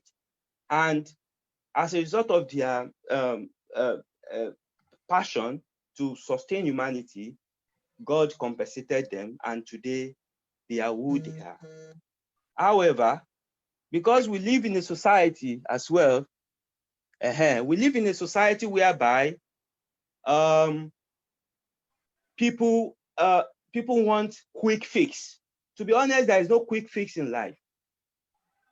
There is no quick fix. It takes a lot of patience and perseverance, consistency to actually get there. The quick fix, if it's too quick, then we need to start checking ourselves. All these people that we mentioned, it's not as if they never had challenges. They had their challenges in the business. Even Alhaji Razak Okoya said that there was even a time he went to Italy to get some shoes, and when he got there, realized that the money he had sent to them to import these shoes, those companies, those shoe manufacturers use it to solve their own personal problem. So he had to source another money to bring those people to Nigeria to start manufacturing these shoes in Nigeria. So you can see that there are challenges that are associated with trying to do business or trying to start at fresh. However, you must not allow this challenge of life or whatever you have chosen to do to prevent you from doing it. Challenges, sometimes they make us very strong. We just have to recheck, or we have to check what we have done wrong so that eventually we can be there. So quote from Alhaji Razak Okoya said that when he was growing up, he saw that the businessmen in the Lagos street, they dress so well, and the teacher sometimes, so he said he wanted money. That's the first thing he said. He said, I have nothing against education. I just wanted to be rich. But in other words, the fact that I wanted to be rich, I realized that I have to serve humanity. I have to produce something cheap for people. Not cheap, not that cheap and substandard. No, something that is affordable, so that if they can afford it, then from there, maybe in life, I can make my own money. I can be successful, and that is something. However, today, you don't have to stay 40 years to do what these guys did to be rich. In a very halal way, look at Mark Zuckerberg, Facebook CEO. What does this guy do? He started with people must communicate. We live in a world whereby people just busy about life, work. Now today, social media has brought all of us together. And that's one of the things that this gentleman leveraged on. He just looked at it and said, there is need to bring people together. And he created an algorithm that makes it possible for your high school mate, for you, it will just look at something that you have done before, maybe a place you have visited.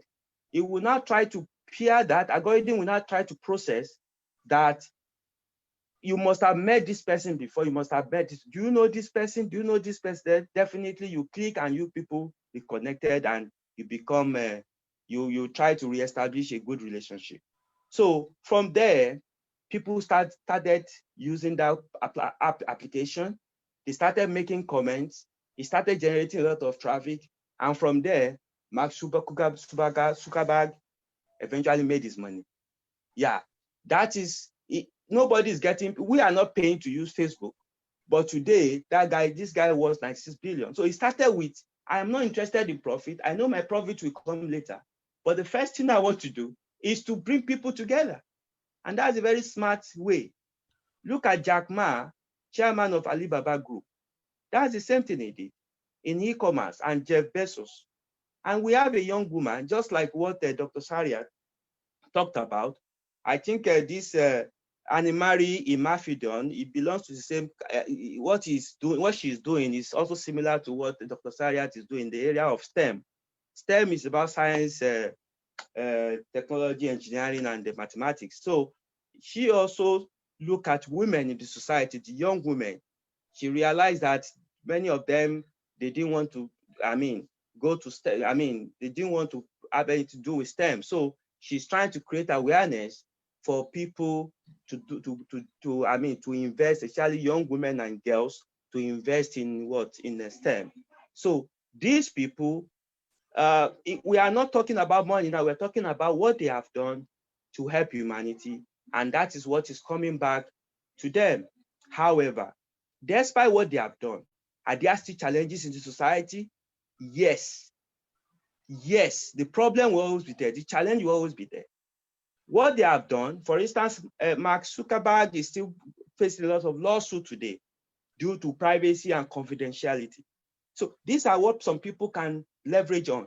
Somebody can say, okay, if I can create something like that brings people together, but I must work on the security aspect so that people will not be afraid that their data is not secured. So there are challenges. For instance, when I started my PhD, the first thing that people talked about is novelty. I started looking at it. I said, is it possible for somebody like me to do what no one has done before?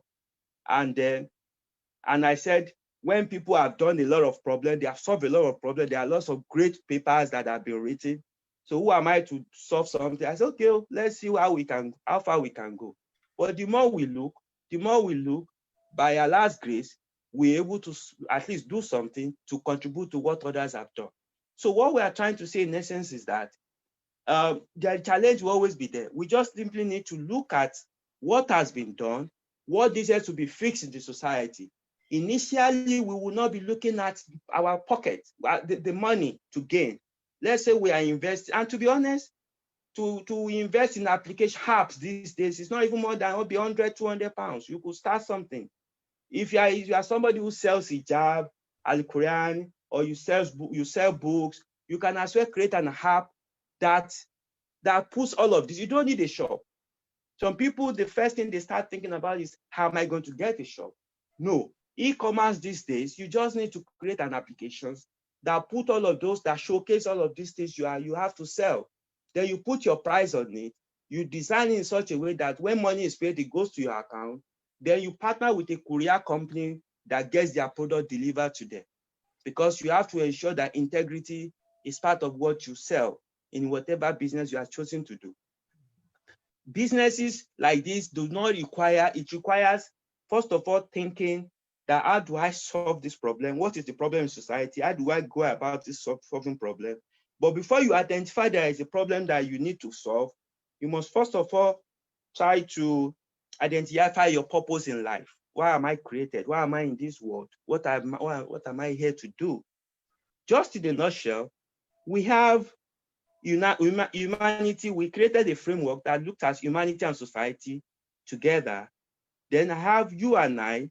We have a duty to protect, to uplift, and to strengthen, to sustain that humanity and society. And then we need a responsible business, and we need a responsible leader to drive a responsible business. And we also need a responsible business to take care of a responsible leader. So it's a two-way arrow. They have a kind of relationship. And to be a responsible leader and to create a responsible business, we need to be purposeful, we need to be visionary, we need to be patient, we need to persevere, we need to be a problem thinker, problem solver, we need to have a sense of fulfillment and contentment. That was what Adia Balkis said about contentment. So contentment and legacy. Legacy is, what do I want people to, what do I want to be remembered for? There are some people here who even have spoken, they are just so humble. They have done things that people don't even know is problem. They have written papers that they have even solved issues that people don't know is a problem. But one way or the other, they have solved this, and they have provided recommendation that helps today, tomorrow, and posterity will never forget what they have done. So it's not about money, it's about you finding your purpose. Why am I created? Why do I need to sustain? Why do I need to be part of the force or the forces that sustain society? Now we have a flow chart also. The flow chart talked about it. How do you start? You identify your purpose in life. In this area, doing istiara is very, very important. You need to consult Almighty Allah, your creator, before you dabble into anything. Gone are those days that we just do things in that we think Allah has to be secondary. No, Allah is primary. In fact, He's the first person you have to consider before you do anything. He's the one that can tell you that I have a reason why I've created you. And that purpose, you must find a way, you must look for it. Once that has been established, then you first of all look at this problem in the society. How do you provide solution to the problem? Even existing solution has one challenge or the other. Yes, all those who have spoken today talked about challenges in the marriage, in the family, in whatever. So some of us, there are lots of dating websites that are Islamic dating websites, but there are things that are wrong with them. Maybe there are hackers, all these people, all these fraudsters, they have find their ways to infiltrate, to penetrate into this website. So that is an area you can leverage on. You can say that, no, I care about people. The fact that I have a happy marriage does not mean that I should not help those who are struggling in their marriage. So you can create an app that ensures that you verify, you create probably 3 authentication methods that checks the background of whoever is logging into that platform. So people can see it as, no, if you want a website that brings potential spouses together, go to this website. And they can even meet you in person. You can counsel them, you can help them, you can share your own story of how you have been able to survive your marriage. In doing this, you can help somebody and you will be rewarded for it. So identify your purpose in life, in the problem in society, provide a solution. Once you have done that, then you start planning. That's the next thing, planning. Money is not always the first. We think money is our problem that is preventing us from self-empowerment or self-employment. Money is not the first thing. The first thing is planning. They said if you fail to plan, then you plan to fail. That is the saying. So money is not always the first, but good planning. So now if you have planned, then you check over time, maybe 1 or 2 years, did it work out? If it doesn't work out, then be patient. If you have a challenge along the line, then you should strategize. You go back to plan. Maybe you replan. Because don't forget that the very first way you started, Allah, you have started with God, and God cannot be wrong. Allah cannot be wrong. You know your purpose already. Yes, there are ways he talks to people. There are ways he could be in your dream, even if you are not the types that dream, you will start having attachment towards something. Then that's your area. Yeah, you will start having attachment towards doing something. I love to do this, I love to do that. Then you begin to know that is an area Allah wants you to work on. Then if it worked out, then alhamdulillah. Then after that, talking about challenge, I like to quote from Denzel Washington. He's a very popular actor. I believe we all know him. He said something. He said, ease is a greater threat to progress than hardship. Without commitment, you will never start. Or more importantly, without consistency, you will never finish. It is not easy. If it was easy, there would be no Kerry Washington. If it was easy, there would be no Taraji Ensign. If it was easy, there would be no Kafayat Kehinde Lamidi. If it was easy, there would be no Hakeem Yusuf. If it was easy, there would be no Sariat Adelaku. If it was easy, there would be no Baki. If it was easy, there would be no Kayode Ibrahimovic. It is never easy. But however, you must keep working. You must keep working, keep striving. Fall down 7 times, get up 8. Ease is a greater threat to progress than hardship. So keep moving, keep growing, keep learning. You only live once. So do what you feel passionate about. But remember, dreams without goals are just dreams, and they ultimately fuel disappointment. So have dreams, but have goals. Life goals, yearly goals, monthly goals, daily goals. He said he tries to give himself a goal every day and understand that to achieve these goals, you must apply discipline and consistency. Every day you have to work at it. Every day you have to plan. We don't plan to fail, but we fail to plan. Hard work works. So to get something you never had, you have to do something you never did. So you will fail at some point in life. You will lose. You will embarrass yourself. You will suck at everything. Every failed experiment is one step close to success. So never give up. This is one thing from Denzel Washington. Another one from one of our brothers who just died 2 weeks, up to 2 weeks, Chadwick Heron Boseman, the man who who created Black Panther, the very popular movie that I love so much, he said you would rather find purpose rather than a job or career.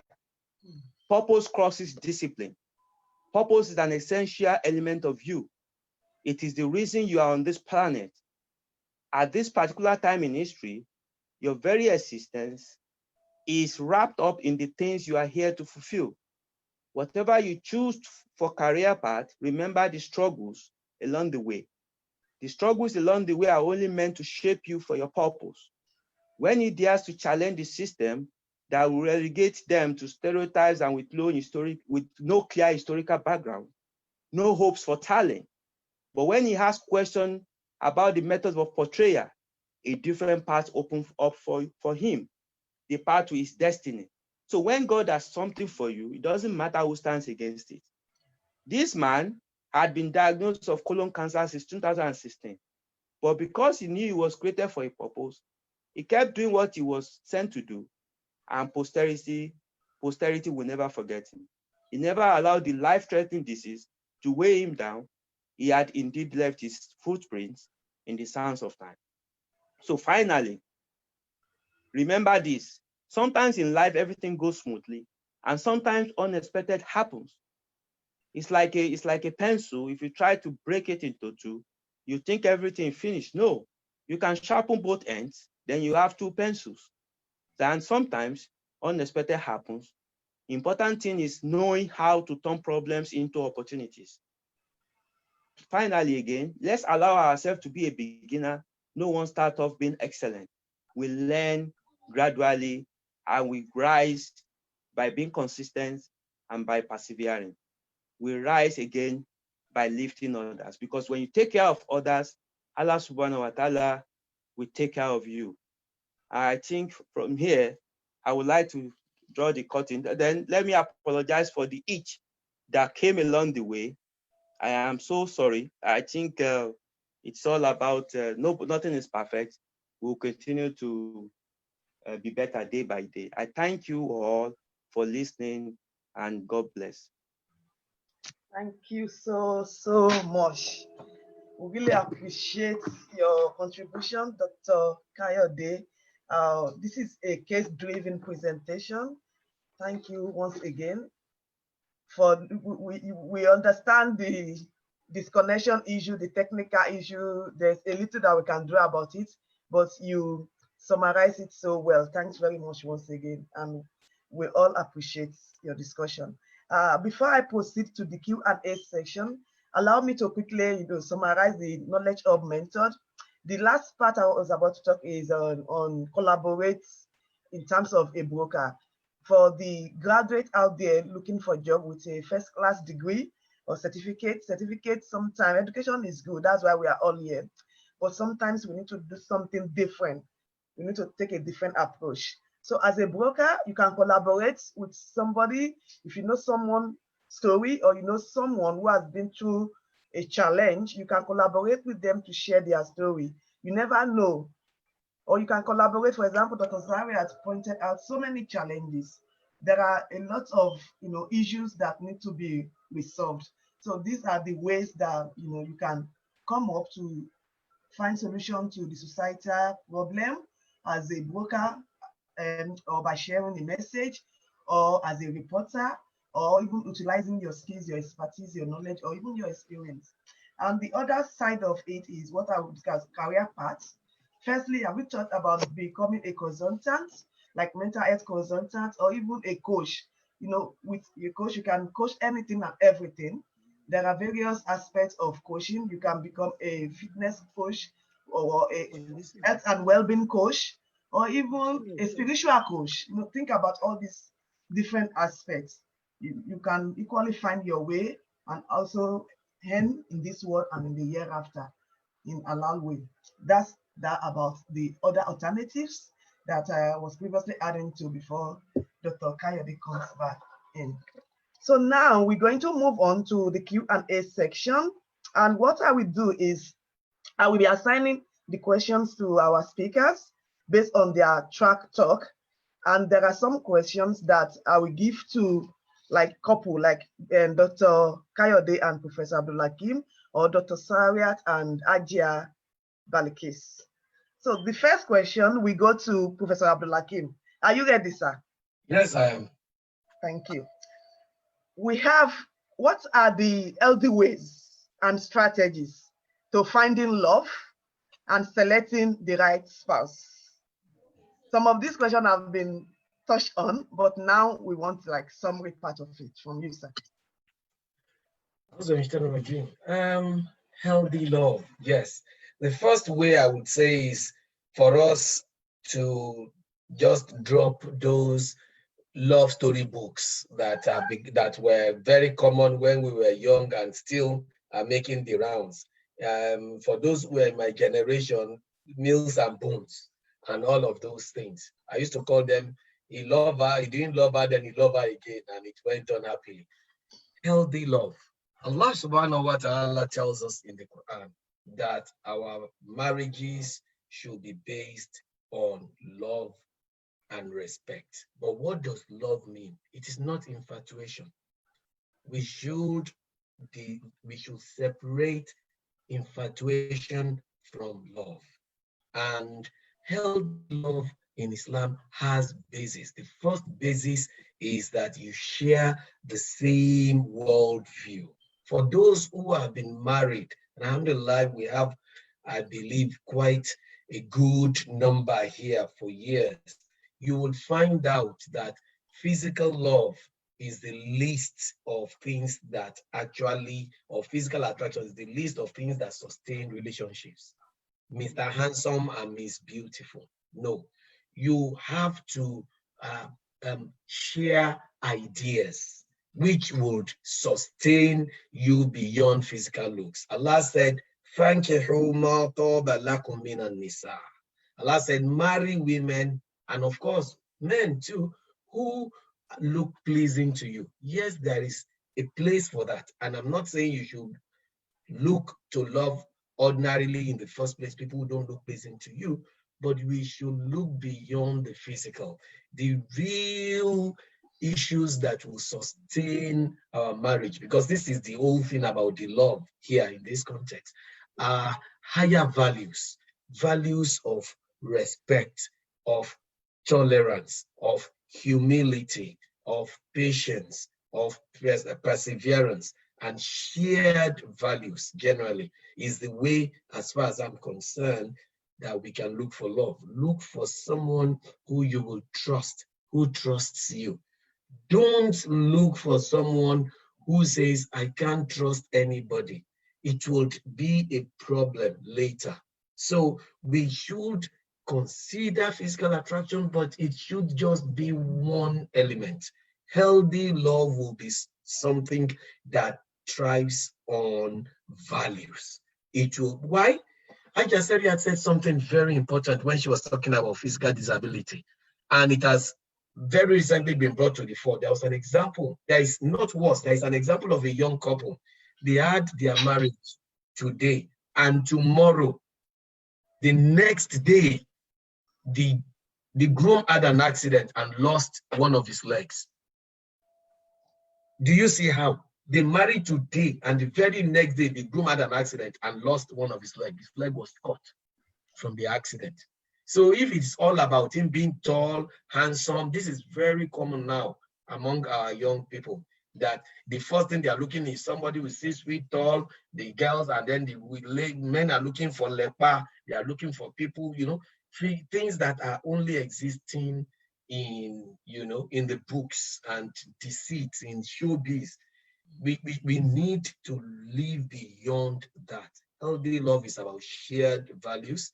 Physical attraction has a role to play, but healthy love is about shared values. It is the thing that will sustain the marriage. Find out what they thought, the values of that person are, how they want, what they hold as important. And if this is shared, then for me, that's the way to find healthy love. God, Allah knows best. Thank you so much, Prof. Shared values, noted. The second question, Ajia Balikis. This is for you, ma. Okay. Okay. This person asks, Okay, surviving relationships and sustaining love. Then the question is, how can the two be reconciled? Surviving. Alhamdulillah. Alhamdulillah. Alhamdulillah. Surviving relationships, sustaining love. Love is not enough in the relationship. And is going on to what Props just said. It's one of the things I think we need to educate ourselves. And I think I like the example Dr. gave, that one day somebody was married, the next day they had an accident, tragically they lost their leg. Now, if you marry on the premise of love solely, how do you cope with the challenges that comes within the marriage? So love is not enough in a marriage, because we need to prepare for challenges, and those are the trials that we need to really prepare ourselves. Obviously, you want a good man. Yes, it might be handsome, it might be this, but is it the inner beauty of that relationship that will sustain you? And for me, I really do want to encourage, because these are, this program has been useful to start it, and I really hope in future maybe you can have workshops to discuss it and practicalize it further. I've been blessed to have been with my husband for the past 26 years. And, one of the things I have to say in life is, until you're in a marriage, you have no education, because marriage itself is an education. You learn and you grow together. So going back to the question, we have to appreciate, yes, love is important, very important, but it's not enough. It's about understanding there's other aspects to the relationship that will sustain it. So when there's no money, how do you deal with it? When there's no mansion and you're just living in 1 bedroom or 2 bedroom, how do you deal with that? It is the inner beauty. It is the contentment. It is the cooperation. It is the understanding. It is the respect and appreciation of each other. Everything will sustain it if you can have that consistency of approach to say, actually, we had this. I'm going to talk about it, and this is how we talking about is respecting each other all the time. Talking about is good. Appreciating each other, being consistent, and then that inner beauty of love goes beyond everything. So I'm grateful for the question. I hope I've answered it.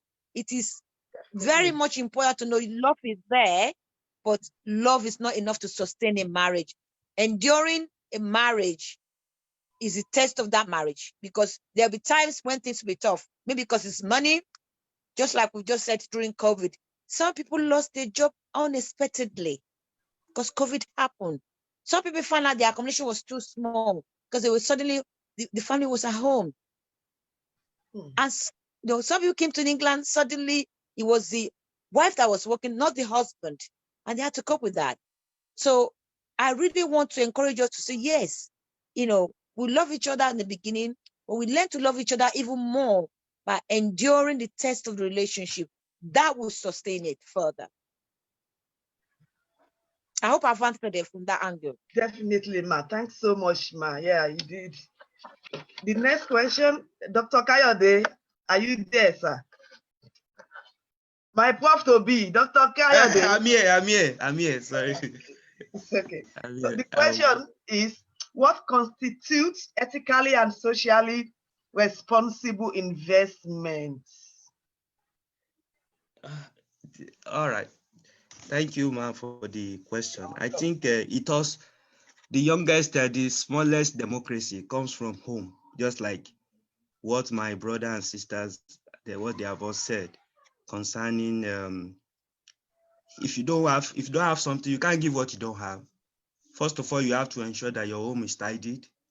You have to ensure that people see you as a good family man, somebody who is patient, somebody who has shown love. If you show love to your family, then it can radiate on you. When people see you, they know that you are meant for humanity. If that happiness at home is not there, you cannot come out to be a responsible leader in society, to be honest. If your family is struggling, if you have not taken care of your home, especially in the UK here, that you need to do a lot to provide for family. If that is not taken care of, then you cannot go outside to say that you are the best. Then the second thing is that, like we said, we need to identify problems that are in the society. yes, if you identify the problem in society, then you say, how do I use my God-given talent, or the talents I have acquired over time, or the experience I have acquired over time? How can I use that to solve this problem? And I want to appreciate for forum like this. If we sustained, we can begin to solve our individual problems. We can begin to learn from one another, and that's the only way that can help us. Like Prof. Hakim said, even before we started, he said, you have not taken part, and you are saying, how did they share it? So we also have to take part before we can do something for our community. So to create an ethically and a sustained business, we need to first of all know our role. We must be solving the real problem. We must be solving the real problem. I mean, solving the real problem, profit is not always the first thing we must think about. Yeah, but none of us, I don't think those who have PhD, for instance, will understand that it's not about the money, because in the middle of it, sometimes you look at yourself, you ask yourself, why am I doing this? You feel like quitting, but it's about humanity. When humanity is at the core front of whatever you're doing, I can assure you, you will be successful, because the true fulfillment, the true success lies in the fact that you have been able to solve a problem for humanity. That's the only thing that makes life interesting, because no matter how we acquire, no matter the money, no matter the family, we are going to leave all of them behind someday and be accountable to God for what we have done. So the thing we have to ask ourselves, what problem have I been able to solve today?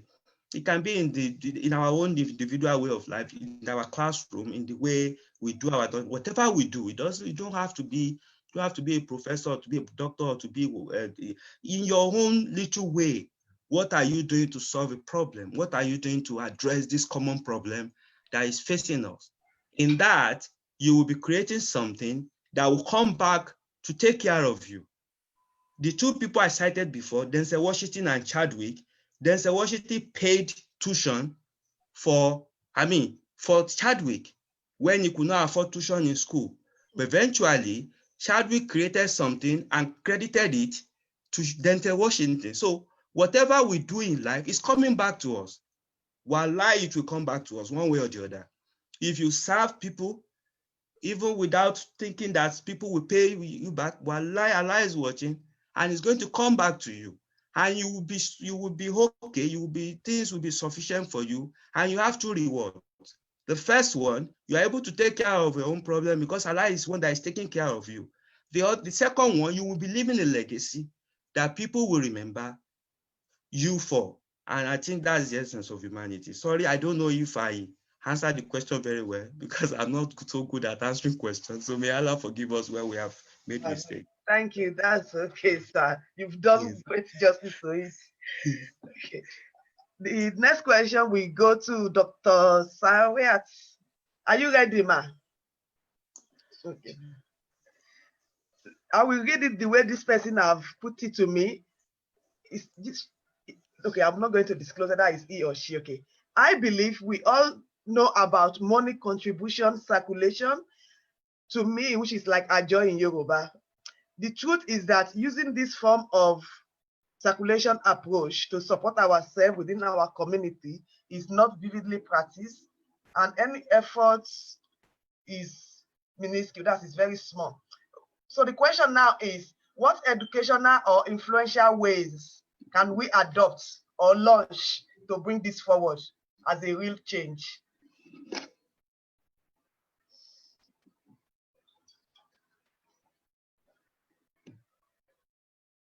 You need to unmute yourself, ma. We can't hear you. Okay, yes. Thank you very much. I'll try and see what I can say about it. And with my experience, ajo has reduced, although I still know some people still do the ajo, whereby at the end of the month we contribute a certain amount, and we give to one of us, and the following month we give to another person.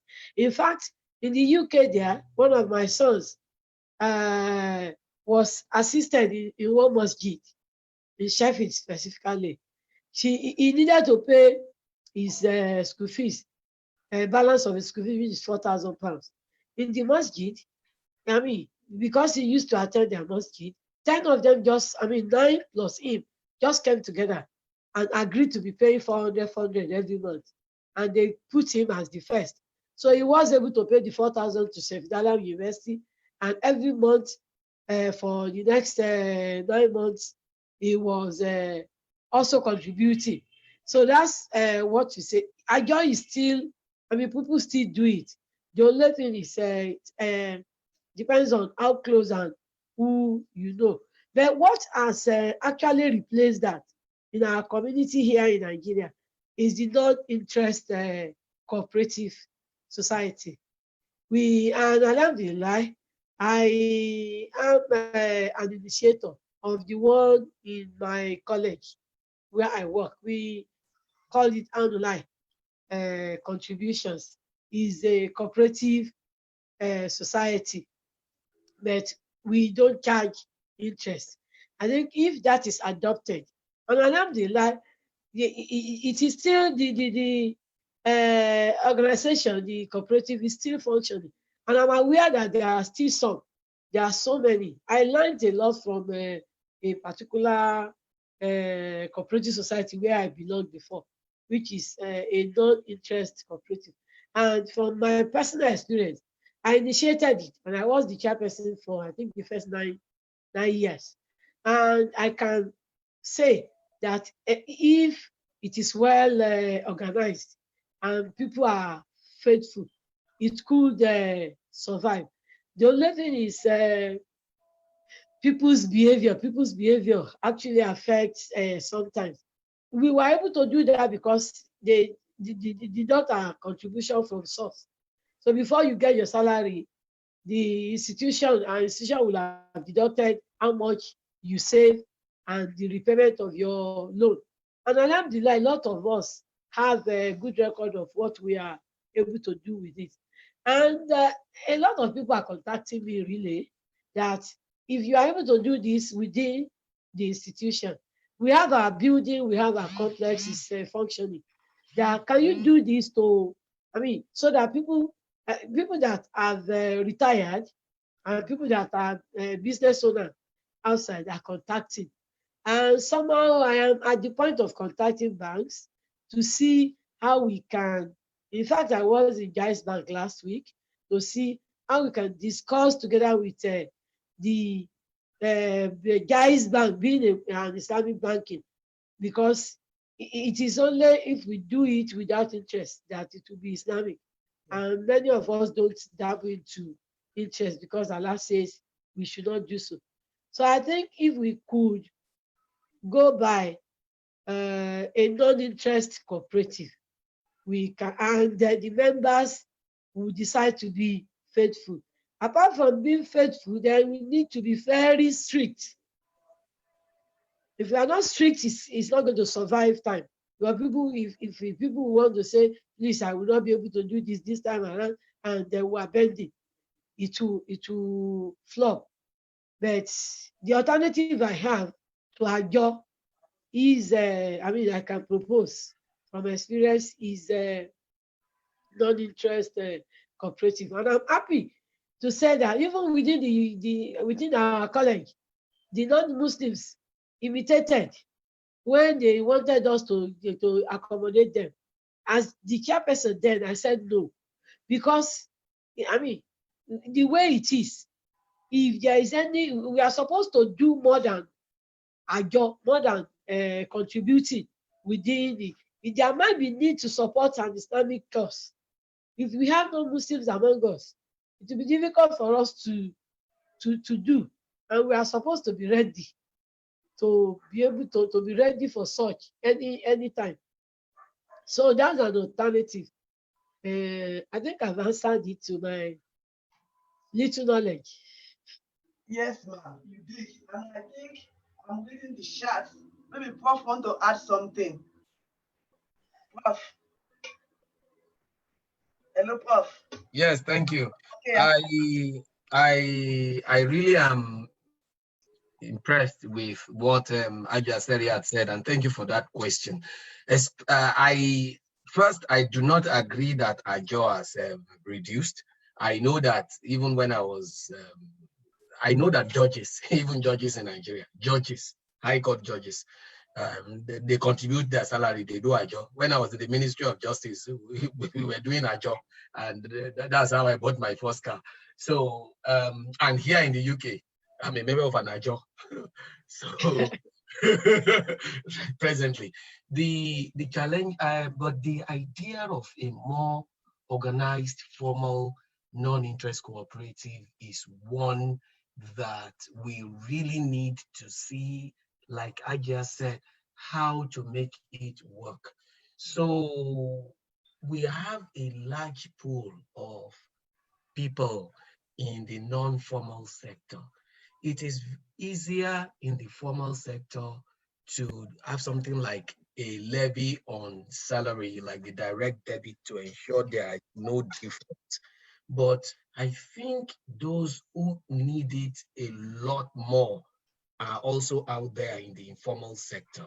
The challenge we have is the fact that we have poor records of where people live, their address, and how to ensure that they have collected and they will not abscond, unfortunately. But the experience has been by the gentleman who established a People's Bank. That one they call in Nigeria, they stole it from Pakistan. The real People's Bank was a non-interest financial institution for the poor, and it was an Islamic model that was used. And Bra Yunus, who I've forgotten his second name now, who established it, he said you'll be surprised that the poor actually had a less propensity to not honor their commitments than the rich. So first, we cannot be discouraged because of fear of default. There will always be default in any system. In fact, to be honest, defaulters in the conventional system are not actually poor people. They are rich people. Those who are owing and bringing down the commercial banks in Nigeria until they tightened it a little bit, are actually the billionaires. So we cannot say we will be discouraged because people are going to default. We have to reduce the incidence of default and produce some buffer within the system to cover when people default. We cannot say because some people have been bad, we will stop being good. So we really, that's a very important question. We really need to work with people who are in the informal sector to see how we can bring them into the loop and be able to assess and fund and support initiatives like Dr. Adenuga said. It's a very important self-empowering thing.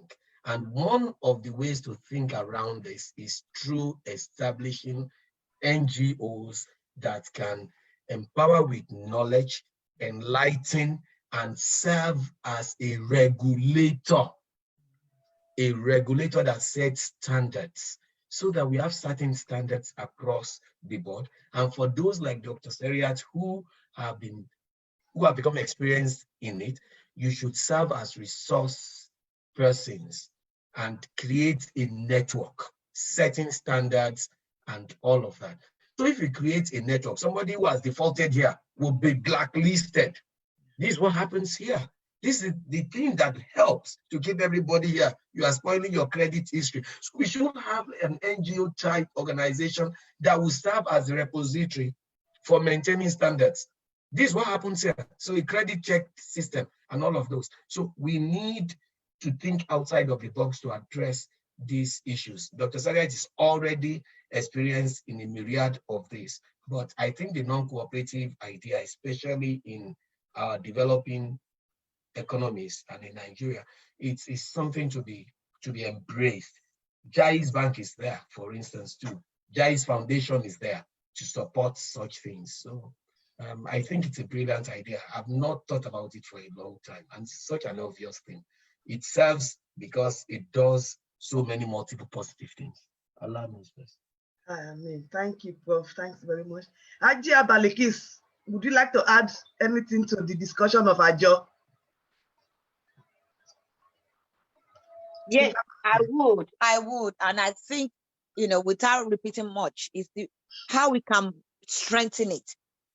Yes, I'm aware of various Ajo in the UK as well. So it's still there, it's still thriving, especially among the women. But how we can use it to actually build our society is the next stage. So strengthening it, as Prof said, is the next stage that we're really talking about. Dr. Sari's well vast of experience. Let's tap into it. It's going back to what Prof said at the beginning, that we need to formalize our professional professionalism of what we have in our community. Yeah. So we already have the basics of the expertise, but how do we document it? How do we strengthen it so that things like that can influence how we support people with special needs? Because for me, it breaks my heart that we have so much resources. It's not about money, but how do we then how do we use the little money we have to grow our community? So I endorse what Prof said, I endorse what Dr. Sari said, and it's an area to actually to think about, because we can formalize it better to influence and support those who need our services. Certainly, I think the other way also for Dr. Sari's benefit is, why don't we actually tap into the Muslim organizations? I was thinking we have, NASFAT, we have Amandia, we have Ansaruddin. Is this something that we can work with Dr. Sari to say, actually, we want this organization to think about supporting this kind of, because I think they need to wake up. If Dr. Sari is saying to us that most of the young ones, by the time to get to higher institution, they're converting, which means we do need large organizations to wake up to the impact of what's happening. And I think that's probably one area we need to look into. Certainly, NASFA should be able to help in the little way. Amandia and Tarudin should be able to help. So I will maybe suggest that as an extra way to consider how we can better support those who need our help most. I hope I've been able to contribute my own little way. Yes, ma. Thank you so much, ma. Okay, the next question is, we have this in two parts. It's about PhD. And the first question is, what advice do you have for new doctoral candidates? Before I go to the second part. So I think, again, we will start with Prof. Personally, I have a passion for supporting, or is it, how will I say it, for promoting PhD study. I have a personal passion for it. It depends on what the person is saying. It's a very broad question, but a few things. First is that you really need to ensure that you are clear. That may be strange to say, but you really need to be sure that you are clear as to what it is you want to address. Because what you'll be looking to do for those like Dr. Kafaya, Dr. Adenoga, and others who have completed one is that you are trying to say more and more about less and less. And in trying to do that, like Dr. Adenoga said, at one point you may, personally, I didn't experience that, but it's 90% the case. You may find that you question yourself whether it's a sensible thing you are doing in between. So you need to choose very carefully. The golden advice I was given when I wanted to do a PhD, which I give to PhD students, is to understand that you are going to be locked in to one or two people for a long time to obtain the highest academic degree. And the Arabs have a saying, Kayfama yakunu murabbi yakunu murabba. It is how the mentor is that the mentee would also grow to become. So you want to choose who you want as your PhD supervisor very carefully. Look at their profile, try and make contact before you make up your mind. Is it what they are doing? Is it in the nature of what you would like, at least if not all, what you would like to do, what you would like to see yourself at? Sometimes you do well to look for someone who is well established, a big high-flying professor. Let me tell you the secret. Many times, these big high-flying established professors will hardly have time for your PhD. They will have less time sometimes than maybe a middle cadre one who is still coming up for obvious reasons. So that is one of the things I will really advise. Choose carefully who you want. And if ever, though this may be something that is impossible, if ever an opportunity will present itself to have met them at a conference or something informally, it really helps if you are able to interact. But the key is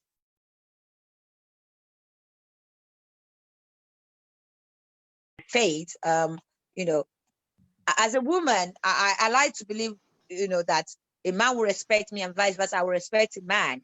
So in any relationship, that's the first thing. There's got to be mutual respect and understanding of mutual needs.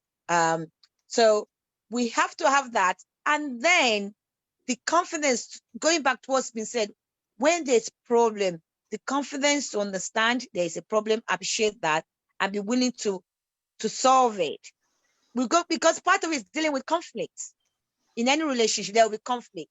What was mentioned there is part of conflict. So what happens when there's conflict? How do you deal with it? The first thing is recognizing there's conflict. How do I deal with it? It's exactly what Nelly Professor have said. You recognize there's conflict and I need to deal with this. Don't procrastinate, because that makes relationship deteriorate, because you're ignoring it, you're letting it fester. It's not going to go away. Like Dr. Sari said, it's not going to go away. It will just make things worse. So if you're being supervised for 5 years and it's taking you longer to get what you need to get, it's not going to help your relationship. If you're in a relationship, whether it's marriage, friendship, and there's an issue, you're just ignoring it, that relationship is going to deteriorate. So it's exactly going back to what's been said. Respect each other, accept there's issue to resolve, and then that communication aspect to say, I know it's an issue, I need to deal with it. Make sure you have the evidence base to deal with what you're going to deal with. And may Almighty Allah guide us. It's always having that mutual respect, faith to say Allah is always there for us, and respect for human being rights, and making sure that we can support each other. There's people you need to be able to talk to seek advice, seeking professional advice, like I said. It's very, very important. May Allah guide us. I think that's what I can add to it. Thank you, Professor. Thank you, ma. Professor Abdulakim, you are raising your answer. Please comment, sir. I am. I think I agree with everything that Aja Savage has said, but specifically with reference to the PhD. First, I should say that it's a very brilliant thing to actually think about organizing something around this for our community. So that's an idea for you, Dr. Kafayat. Like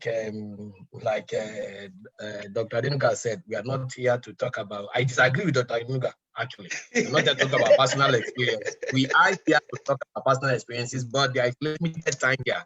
And I can't but agree with every word of what Dr. Adenuga said. But since you have raised it and you have questions on it, I will suggest that you get the audience and you bring them for a more extensive thing. I agree with the Aja Doki's point. Only one thing which we can elaborate at a specific forum for it is that, you see, the supervisor PhD student relationship is a special one. It's almost like Afa and Omoke. There's no parallel for it in Western education, except to say that like Omoke up to that point. And it's a unique relationship because it's supposed to be a lifelong relationship. I still, my supervisor was a reader. I was so pleased that he became a professor when I was with him. And till today, we maintain the relationship. So it is a relationship that needs to be managed. And like the two speakers said, Elijah Adelakun and Dr. Adelakun and Dr.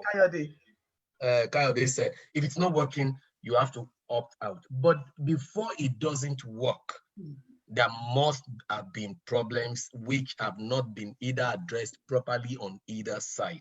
There is a power relationship, but like Agyabaki said, we are human beings.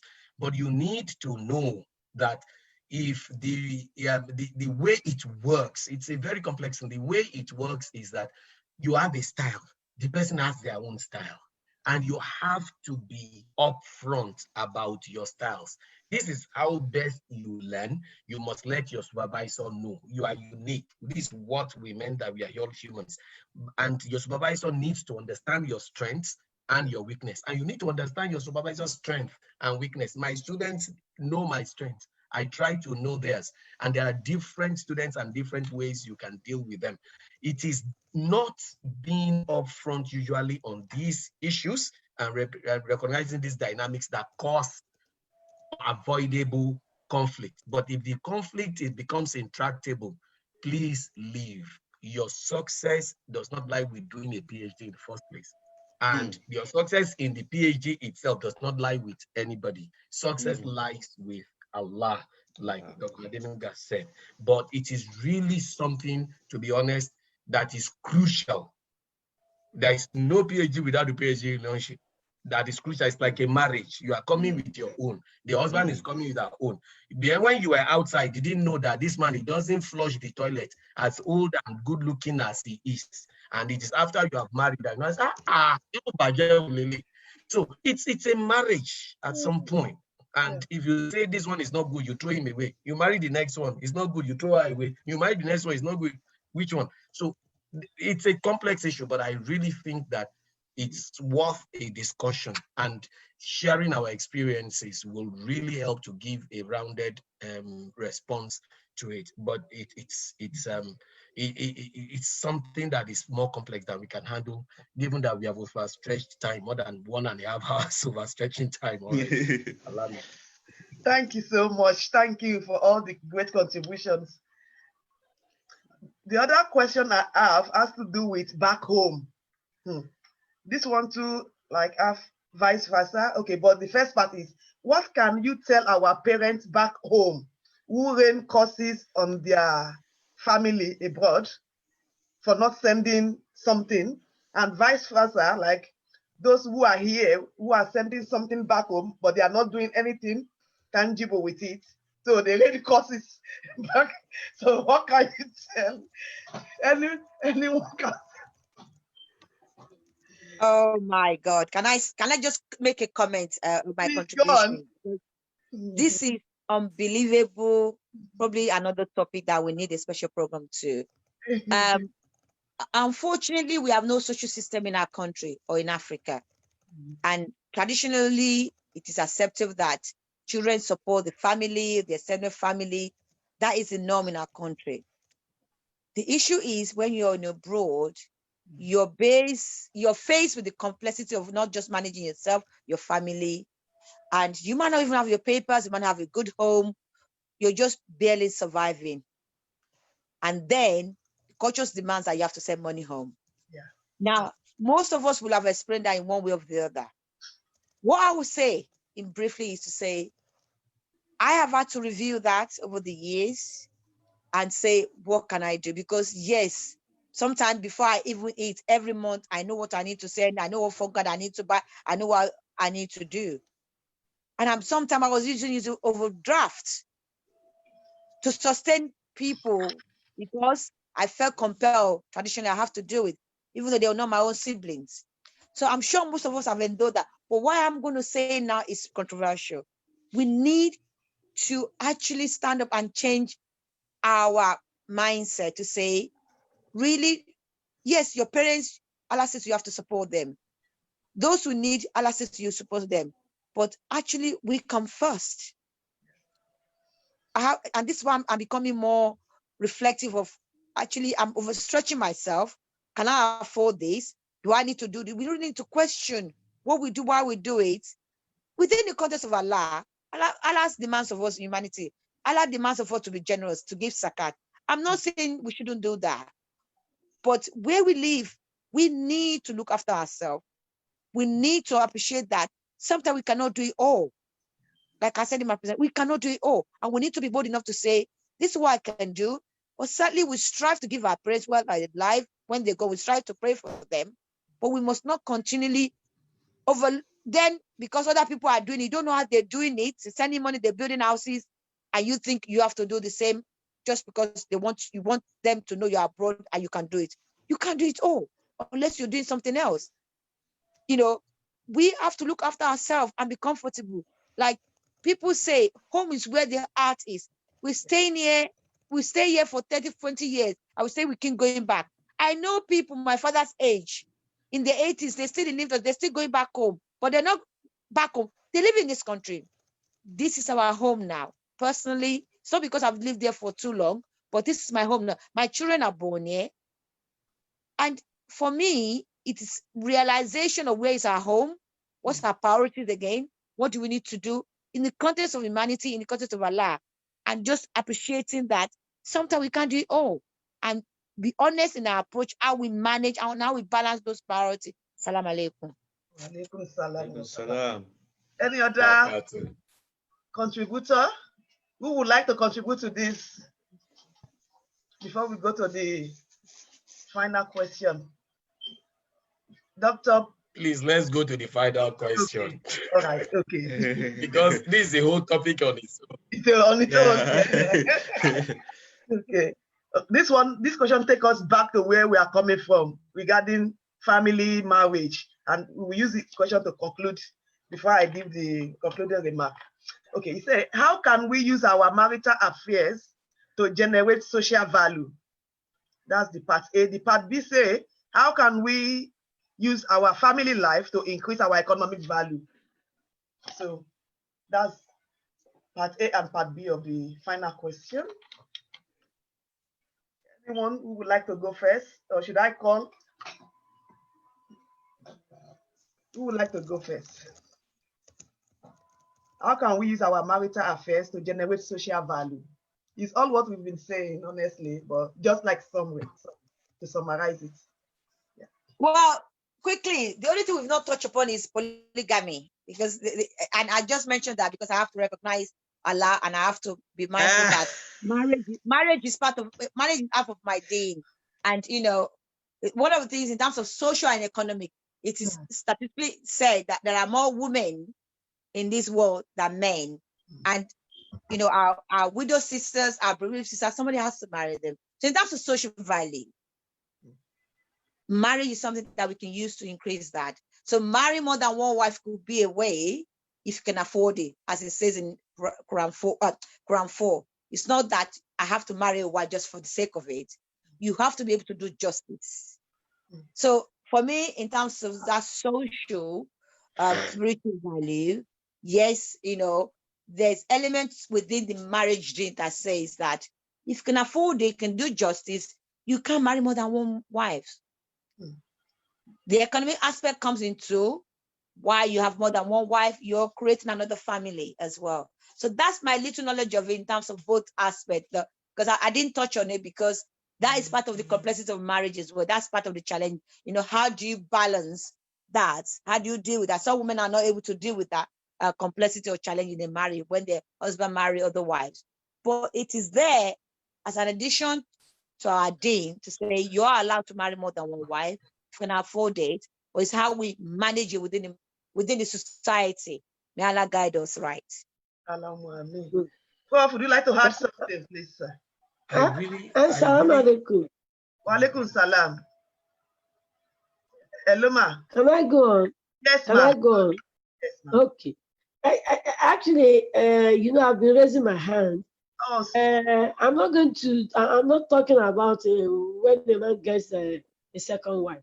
But the area I want to comment on is the area Professor Abdulhakeem said, this one is not good, you throw it away. That one is not good, you throw it away. It is true. It's a Yoruba proverb. The circumstances, what we notice from our relationship with girls and boys these days, we realize that parents needs to be very, very careful, not even getting the second wife or whatever. Only one person, one man, one wife sometimes. It is not just a polygamous house that is problematic. Sometimes a monogamous house sometimes have a lot of problems. But from experience and what we have seen, sometimes it is better to let some relationship go. If you realize that, imagine those people that they will say the husband killed the wife killed the husband. If they have realized that, I mean, this relationship is not working, and after following all these injunctions of the Quran, and it's still not working, I think from experience, it is better to let it go so that it will not lead to one killing the other. Apart from that, it has great effect on the children. There are instances of children from such homes who would dread to get married.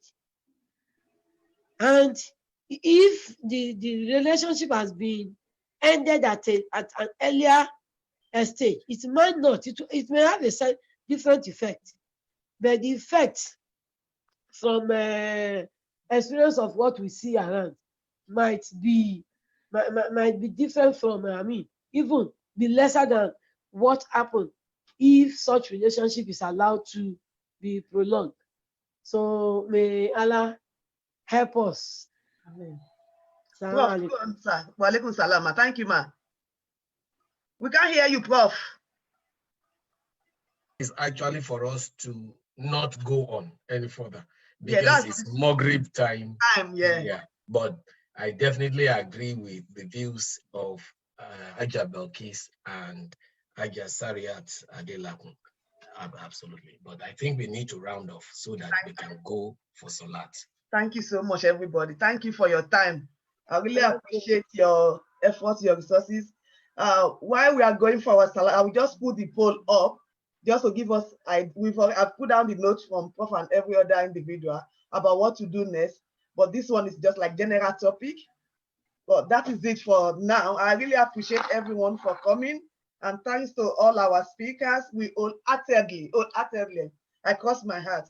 We appreciate your time, your efforts, your resources, your wealth of knowledge that you share with us on this platform today. And may Almighty Allah reward you all for your unwavering support and contribution. Thank you so much for the critical thoughts.